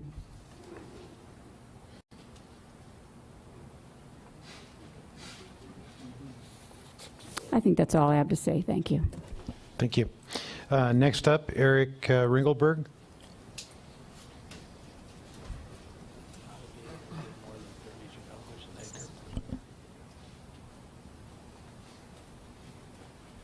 Good morning, Chair, Council members. Eric Ringelberg, local agencies of the North Delta. So I've spoken several times on this matter, and I won't dive too deep into the Tules. But I think we have a couple key things that remain to be resolved here. I was a little surprised, given the number of comments, and specifically 19 specific comments, that the DISB selected technical review panel had. Their cautionary note, which was repeated 3 times, was that with the exception of a few things that were noted, the panel urges that all these recommendations be addressed before the methodology and the planning tools are released. And I'm aware that this isn't the release of that, but this is the conceptual release. And so I was disheartened to hear that most of the key technical details actually hadn't been resolved. And so in our last council meeting, we had spoken about having some models which we call in-plan, which are the models that look at the secondary and primary effects, and sometimes as far as tertiary effects, on agriculture from the loss of agricultural productivity. So if a district is flooded, the immediate loss of land may or may not be apparent. If you can cut that flood off relatively quickly, there may not be any significant agricultural impact. If that flood stays on the ground for a long period of time, then that agricultural impact can cascade through all the way through to the purchase of ag equipment. And so those are the real economic impacts on an agricultural area rather than the annual net productivity of a piece of land. And so we would like to see, and I'll repeat again, our request to see more detail in the Delta's place. I think the DISB committee identified that Delta's place was singularly one of the areas that had not received as much attention as they felt. And as a Delta representative, we certainly concur. Thank you very much. I might address just one question, because Mr. Engelberg does bring up again, and many people have, the question of considering secondary impacts, whether it's the value of the wine grapes that are hauled to the winery or the tomatoes that are hauled to the processor. But of course, the key secondary impacts are also the loss of productivity that's coming out of urban areas that might flood, which is much more difficult to calculate. The loss of transportation, for example, flooding roads that would connect the ports of Oakland and San Francisco in the Bay Area with the rest of the country, the loss of our water supply in all its diverse ways. And those are very difficult to calculate. We've talked with the Department of Water Resources to see if we can get a more reasonable handle on the interruptions to water supply. We're talking with the shippers in the Bay Area to see if we can get a handle on the cost of the transportation impacts. Given the diversity of the metropolitan economies, getting those indirect effects are not easy either. So we're following the standard practice of the Corps of Engineers in their benefit cost evaluations and economic assessments, which is to focus on primary values and to consider only the indirect effects of the agricultural sector without looking at the remaining sectors would just be an unbalanced approach. And so that's the approach we're taking. So, Dan, let me clarify then. So you are looking at the multiplicity of secondary effects? No, again, or not looking at what any we've of them? found is that it's very difficult to get them uniformly across the board. And so we've spent quite a bit of time trying to look at the water supply side as an example, and have found that information isn't readily available in a way that interacts here. And so we're talking with the shippers as well, but so far, because of the diversity of the transportation system, what we're finding is that they can identify, well, that would cause rerouting of transportation. It's hard to understand what those costs might be, but it probably wouldn't totally interfere with it. And so to try to provide a uniform approach to considering these impacts, we're using the standard practice of the Corps of Engineers, which is to focus on primary impacts. Sure. Well, let me point out to the chair that I believe the standard is best available science, not the easiest means of ascertaining a number. So thank you. But it has to be available, Eric. It's got to be available. Okay, Maureen? As Maureen comes to the microphone. I can't Phil. help. Many of the people who are speaking here are litigants against the Delta Plan and the council, and we find echoes of that in testimony. And rather than bore everyone by challenging them when they say something like that, I'll just record the note that I am uncharacteristically silent on this issue. Duly noted. Thank you. Maureen, welcome. Maybe I should just clarify I'm not a litigant. Thank you for that. Good afternoon. I wanted to start off, this is the second time I've come. I came a few council meetings ago, and I think before you guys all had an opportunity to see the tool, even though it had been unveiled to stakeholders. And so I just wanted to thank your staff. First of all, they're doing a lot of work really quickly, and they're making, I think, use of what's available. And so they've done a really good job, and they've been, at least very interactive with me, and so I appreciate that. And yet, I would still like to point out that some of the concerns that have been raised here by council members, but also by other stakeholders, revolves around uncertainty, and not just kind of the projected, what's the population going to be in Byron Tract or Hotchkiss Tract, and how do we know that?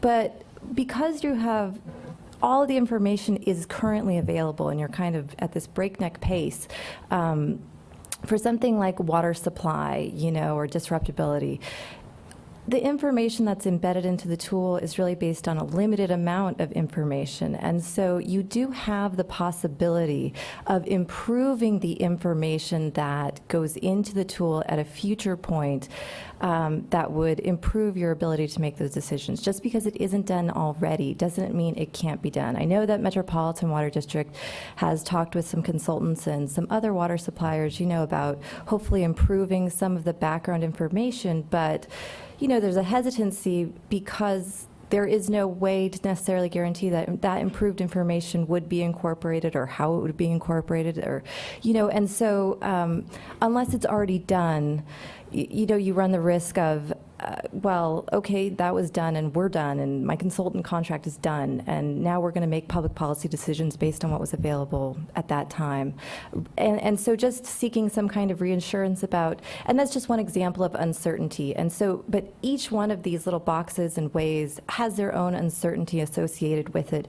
And so having some way to capture that uncertainty, because when you look at a bar chart like this, your end result, it's very difficult for anyone to ascertain, the validity of the information that's going to, that went into making that cute little bar, or, summing it up. I don't mean cute in any derogative way, but it looks very neat and tidy, but really the information that goes into it is anything but. So having some way to capture that to help inform, the reliability of your decision making in terms of the consequence. And then, secondly, the point I made before at the last meeting was I would urge you guys to take a step back and try and imagine how the outcome of the planning tool is going to be used in terms of defining the strategy for investment, but also then in terms of the cost allocation. And so when I look at this tool right now, the boxes and the ways that the information is divvied up, there's a lot of beneficiaries, at least in the water supply, and as was noted, Contra Costa Water District has a lot of interest in the Delta.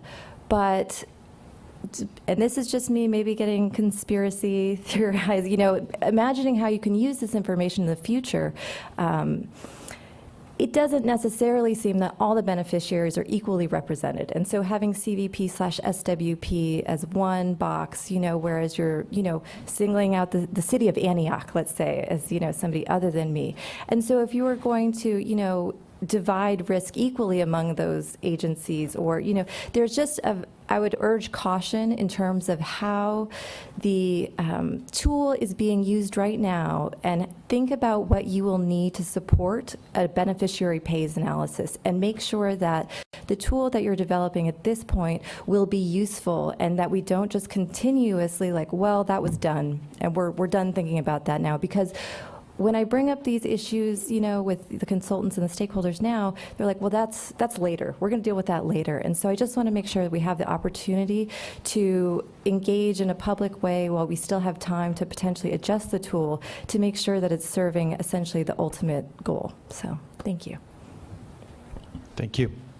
Next up, Kurt Schmude.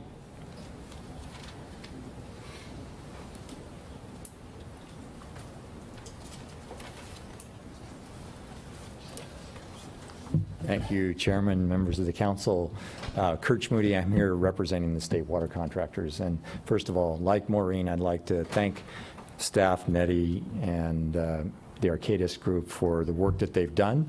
One of the things that Nettie said, which we wholly agree on, is that this is really Plan B. This is not the gold standard. And I think they recognize, given the complexity, that hopefully this is just a placeholder as it relates to water supply. This isn't the final answer. One of the things that we've been talking to Nettie and Alex about is the fact that, in some cases, and they recognize this, that, certain breaches actually improve water supply, and that you haven't heard about or seen or talked about.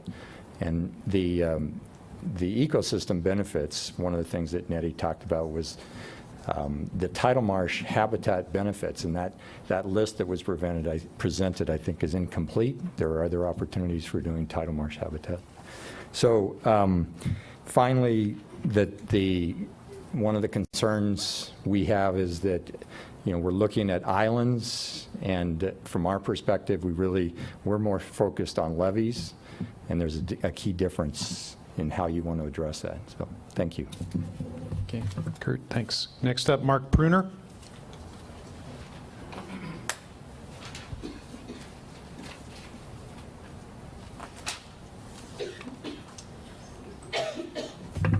Thank you, Mr. Chairman, members of the Delta Stewardship Council. My name is Mark Pruner. I live in the town of Clarksburg in the North Delta, and I have to say it's highly interesting to watch as your home and the area where you live is subjected to various levels of risk, and you're thinking about what you may or may not do if something happens. So perhaps I bring a unique perspective from that viewpoint. I'd just like to pick up on what Eric said first in his exchange with Dan on the secondary impacts. I think that both from an intuitive perspective as well as from an empirical data perspective, that the secondary effects of many of these decisions would be in the millions of dollars. And I understand fully what Dan is saying, that these are very hard numbers to nail down. But I don't think, as Dan said, with all due respect, they are impossible.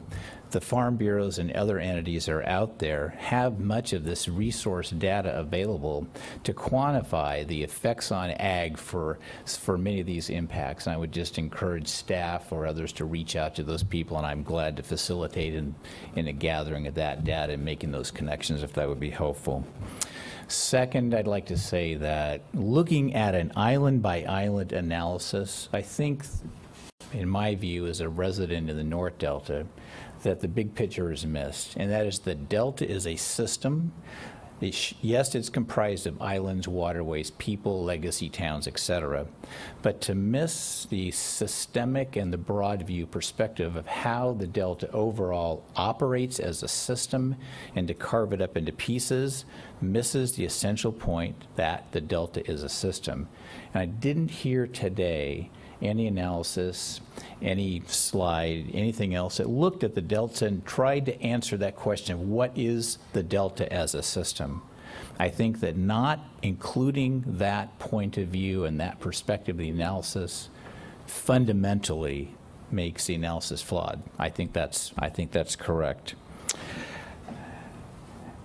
Thirdly, when looking at Delta as place, I understood that the analysis focused on legacy towns, I live in one, and agricultural operations. I would suggest that Water Code Section 85054, which is statutory mandate for not only this council, but a slew of folks in the Delta, has a broader list. And I would ask the consultants in the council to look at the statutory mandate as laid down in the November 09 statutes. That mandate includes cultural values, recreational, tourism, and other things that I think we're all familiar with. I didn't hear any mention today of any of those statutorily mandated considerations made as part of this analysis. So I think for that reason alone, my suggestion is that the analysis thus far as it currently sits might be deficient in that regard. And Mr. Eisenberg, please chime in. I'd like to have this more of a conversation than a monologue. Fourth, the presenter said when talking about Delta's place, and I think I had this quote perfect, but I may not, North Delta users may not have as much of a role in protecting their water supply. This is something we're discussing at the moment. This may not be the place to ask it, but I'd like to, why would we not have as much of a role in talking about our water supply as other folks in the Delta? Left me kind of scratching my head. Maybe it's our water contract. I don't know. If I could ask that question. Sure, and heaven forbid that's the actual quote, because then I misspoke. What we're asking is, what islands do North Delta users depend upon for either to ensure conveyance to their intakes, or for as a salinity barrier, or infrastructure? And we are looking at major infrastructure. I understand that, of course, water supply, you know, ag users take water supply right from the ground. So it's not that that's not important. That's not correct. From the river. Oh, I'm sorry. From the river, yes. Fundamentally incorrect. Sorry, I'm so sorry. Yes, from the river. And the question is, what, you know, so we've talked a lot amongst ourselves. We've talked a lot with you know, experts, and we're asking which islands should North Delta users would North Delta users have an interest in for those three functions? So far, we haven't gotten answers to, or we haven't gotten anything other than, well, it doesn't seem like those functions are performed in a particular specific way. The exception being the North Bay Aqueduct. So if there's alternative views on that, we're actually very much open to hearing them. That is not the final word. You know, it's what we have so far. So please don't take that as I'm saying North Delta water supply users don't have an interest in the islands, but we're looking for information on which islands. I was very clear that you didn't say we don't have an interest. The words I think are may not. That's a very different thing. So that I appreciate your saying that. So this is what I heard you say. I heard you say that looking at the factors that you're investigating into, you've had a staff discussion and you've reached out to experts that are unnamed.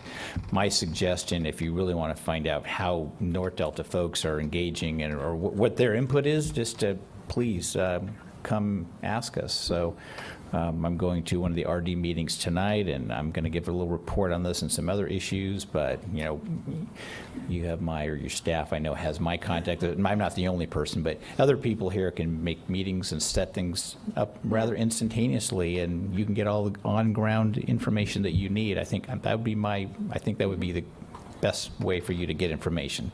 And okay. Oh, and- Before you leave, I'll just give you my card, so you also have my contact information. Very good. I know that it's on that sheet, so. hold So on I a just second. have some other comments. I mean, Oh, I was just going to say, Mark, Cindy, I'm yes. happy to help facilitate that discussion as well. very good. Thank you. Yeah. Thank you so much. Don't hesitate to contact. I just also want to say that fundamental to the model as I understood it today, the analysis is static. That means if an island floods, there's an assumption of some risk of loss, risk of life loss, based on historical information, ag loss, structural loss, et cetera, and so on. I didn't hear in the analysis any thought of a systemic or dynamic loss, what happens next. And we all know from our own personal experience that if loss is suffered, it's not just the loss you feel in the moment, but it's the loss that you experience over time and as a consequence. That's the real measure. So that, I believe, if I'm hearing correctly, that's secondary, subsequent consequential loss was entirely left out of the analysis. And I just want to, if I could, just come back to my fundamental point to make sure that it's not lost. It's so important to look at the Delta as a system because it really lives as a system. It has functioned as a system for hundreds of years in one form or another. It still functions as a system. And so to look at islands and to carve and cut ignores that fundamental fact. And I think ignoring that fact has done so at great risk. Thank you very much. Mark, thank you. Next up, Justin.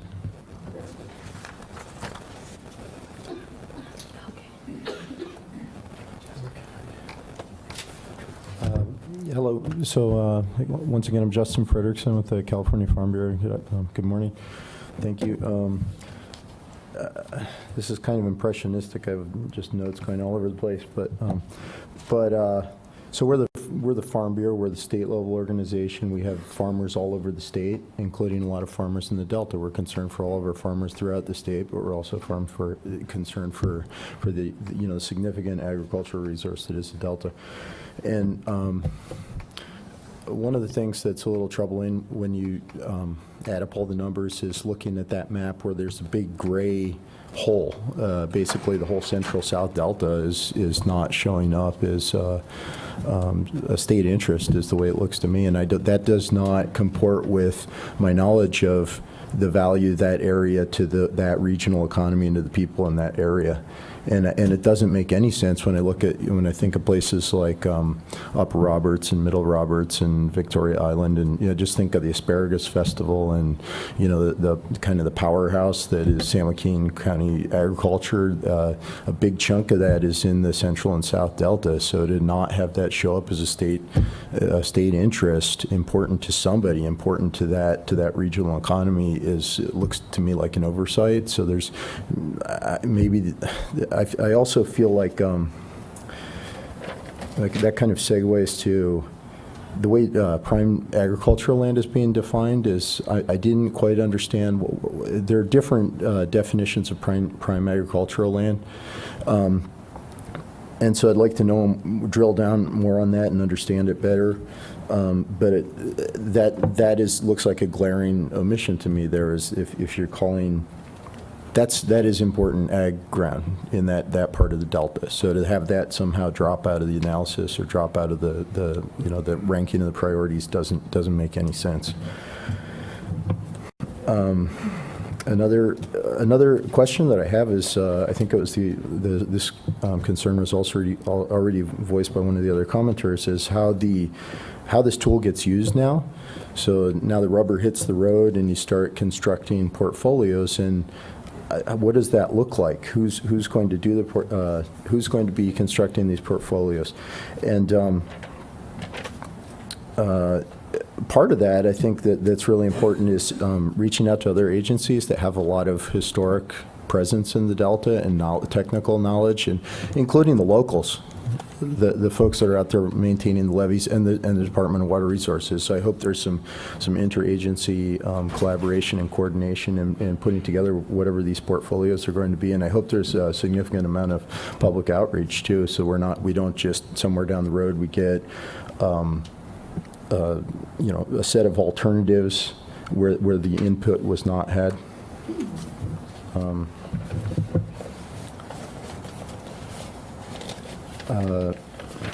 Let's see. I also have one of the things the tool does not appear to do is it doesn't capture those system-wide effects or those kind of cascading effects that might occur, or the potential domino effects or compounding consequences of making a decision in one place. And so it would be nice if you could somehow capture that, where if given one set of rankings or one set of prioritizations, then how does that cascade out into the other rankings and priorities around it? There's got to be some way to do that. Just hook together your spreadsheets, and I don't see why you couldn't capture that in some level. Because there are all the concerns about seepage that you hear all the time from the locals. That's a reality in the Delta. And okay, and I think I'm almost done here. I think it would be good. I hope you're using you have the most current information on land values, because ag land values throughout the state are going up, and they're higher than they ever had been before. And there are a lot of trends with changes in crop types and things like that should be captured. I hope we don't have a stale set of information there. And then it kind of did catch my attention that North Delta was just the unknown there of what the importance is for water supply to North Delta. I know for a fact that salinity is important throughout the entire Delta, including the North Delta. So at a minimum, those salt plug islands are going to be important. I also know that in South Delta and Central Delta, all the other islands are important. So the salt plug is going to be your most important, your front line of defense. But so all of the islands that are important to Contra Costa are probably important to the Central and South Delta as well. I don't think it just comes down to just the salt plug. So I'll just stop there. But thank you. Thank you. Next up, Melinda Terry. Thank you. I guess I missed the first time my name was called. Melinda Terry. I'm going to wear both my hats today, both Executive Director of the California Central Valley Flood Control Association, which is more than 70 reclamation districts, cities, and counties with flood control responsibilities, including in the Delta, and then my North Delta Water Agency hat, which we have a water supply and quality contract with the state of California, specifically the Department of Water Resources. I'll start off with the things in the presentation that seem like were missing as key state interests. One being liability. The state in particular has made given federal assurances to the U.S. Army Corps of Engineers regarding the upkeep of the project levees, and has significant liabilities there. This year, California just finished its last payment of the $464 million Paterno lawsuit from the 1986 flood in Linda, California, which I just toured on Friday. What people may not know is in that same area in Linda, they had a second levee failure. That time the state decided to pay right away instead of keep it litigating, and that was $45 million. Now they have little strip malls and things that the Delta doesn't, but the state's liability is a key interest when it comes to investments, because, and that's my second issue that I didn't hear brought up and mentioned, was levee maintenance. The maintenance of the levees is how you are not only reducing the consequences of the other things that were talked about, but you're reducing the probability of that failure and therefore the consequences of the liability of the state paying. In addition to the assurances of the federal government, the Flood Protection Board does have the Delta Subventions Program, which in statute does talk about doing levee maintenance for project and non-project levees, so that you may have liability there as well. The other things that were missing, it seems like, and for the maintenance, the other thing I would say is it's also the maintenance that you would do to protect the investments already made. As we know, our state voters had approved Prop 1E and Prop 84, and I think somewhere in the tune of $750 million or so out of that would be spent in the Delta. And so you want to protect those investments, and you do that through your maintenance. And so if you could figure out how to factor that in, that seems like a key state interest. Because even if we don't have major flood events, a high water event, the the delta is different and does get the twice daily tides, and we get these king tides, and if you get that with a high wind, you get the erosive forces that then it becomes a maintenance issue more than anything else. On the transportation, it just said highways, so I don't know if it's factoring in county roads, for instance. Okay, good. Because in the Delta, those are often the evacuation routes, and I was hearing talking about evacuation, emergency response, ambulances. Those are key to that. For the Delta as place, I guess my comment would just be, I think that the Delta residents would not really agree that a designation of prime ag land is how you would consider whether it's Delta as place or not. That's just merely what type of soils it has and the water availability. I think Delta as place is more than that. First of all, the state has spoken at some level of what Delta as place in terms of agriculture is, which is in 1992 when Senator Johnston at the time did legislation to create the Delta Protection Commission for the purpose of protecting the agricultural area of the Delta by creating the primary zone and some land use authority there for the DPC to protect it from urbanization because it had such value, and the statute talks about the values of that ag land in there. And it is a little bit more than that too, just for those people, because yeah, we've got the Delta Pear Fair, you've got some unique things that go on there, and so I just would say that it's not just a factor of, that probably follows your economic a little bit more, but it's not just prime farmland. And then finally, on the North Delta Water Agency side, again, I would argue that it's a key state interest, that they've already have a contract with us to maintain the water quality, and there are some levee and land embankment requirements, at least as far as the operation of the state water project goes. And these are severe, and they do impact your water supply, because if they're unable to meet, if the state cannot meet our water quality criteria in our contracts, then the remedy provisions of our contracts requires them to either stop storing water in their reservoirs, release water in order to freshen it up. I'm forgetting what the third one is. Stop exports. Stop exports, thank you. So the chairman of my board is here behind me helping. But that contract, if you will, is a key state interest because they have obligations to sort of maintain those to the extent that the levee configuration is allowing that salinity to intrude. You might have already captured that, but I just wanted to point that out. Thank you. Thank you. I'm sorry, finally, we were part of one of the groups that were supposed to get a preview of this. They've met with the water supply and the NGOs, and having 3, 4, 5, whatever minutes here doesn't allow us to have the interaction. So I think the other night I'd said, let's have it for the phase 2. I think we really need to have it for this first phase as well, because we haven't had a chance to really drill down and go through with you some of the more detailed things that I just don't have time to mention here. And we would welcome having the farm bureaus and community come, because essentially a lot of those folks are the trustees on our reclamation districts anyway. So thanks.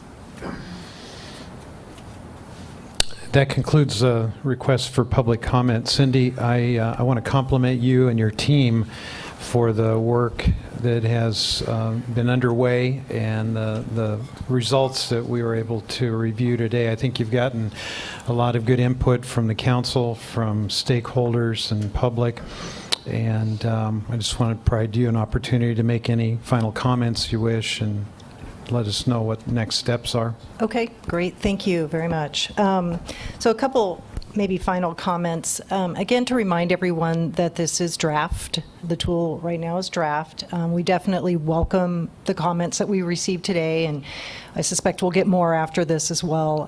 It's definitely a work in progress.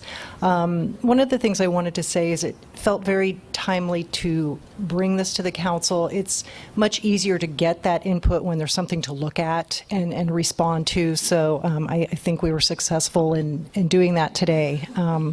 So in terms of where we go from here, well, we are continuing to finalize elements of the methodology. I know we touched a little bit upon the independent review panel's recommendations and some of the work we're doing to address those. That work does continue, as Larry pointed out. We're also working with some of our partner agencies in terms of changes we have made since the review panel and some of the information that we're looking into to finalize the methodology. So that is still a bit of a work in progress as well. We would like at the appropriate time to be able to take the draft tool out publicly, to have some meetings, similar to the one that Melinda just mentioned, but also just kind of open this up and receive some additional comments, and if there is information that perhaps we can incorporate. We've been asking for that all along, but again, I think it gets easier as this gets more organized. There's something visually to see what's there, what's not there, and people will, I suspect, come to us with good ideas. One of the next steps that, or at least activities we'll be coming back to the council specifically on, is to take a look at that list of the islands, how they kind of fall out in terms of risk, in terms of assets that are associated with the islands. And one of the things we had in the scope of work for this project was to rank islands based on risk and to prioritize around that. We're also working on developing the conceptual investments, and that is going to be a process. We have a couple different elements we're looking at. One is kind of looking at bringing, what would it look like to bring all of the Delta's levies up to PL 8499, just to give us a sense of what's left in terms of improvements needed to get to that level, and what would the risk reduction look like associated with those types of improvements.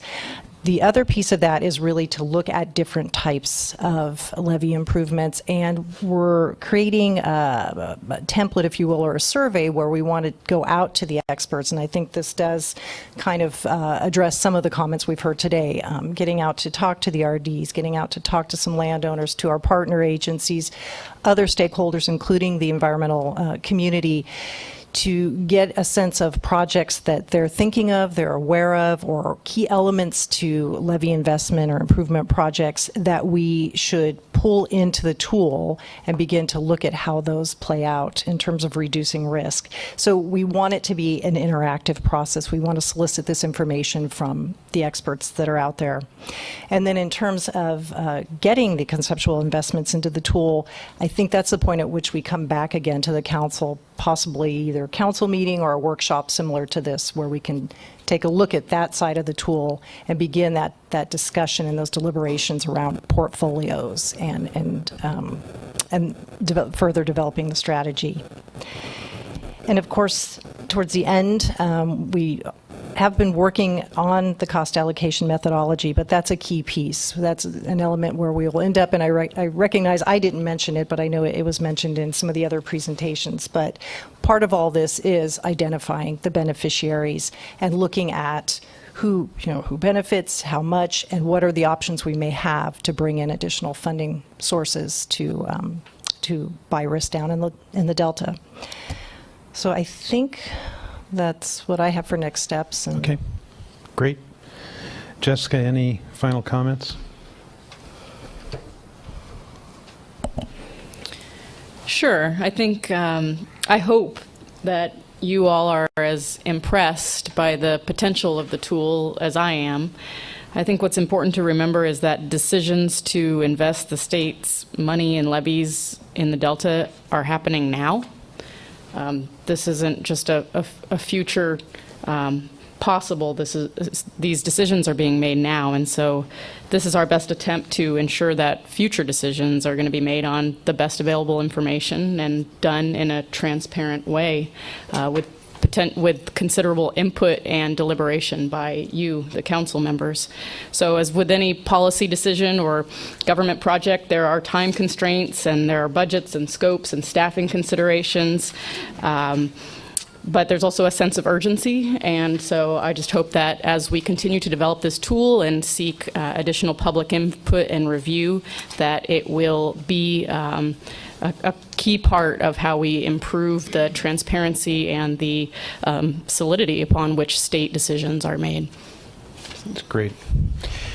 To all of those of you that were here today or those that are following online, thank you for your interest. Thank you for your input. That concludes this workshop. Meeting adjourned. Thank you.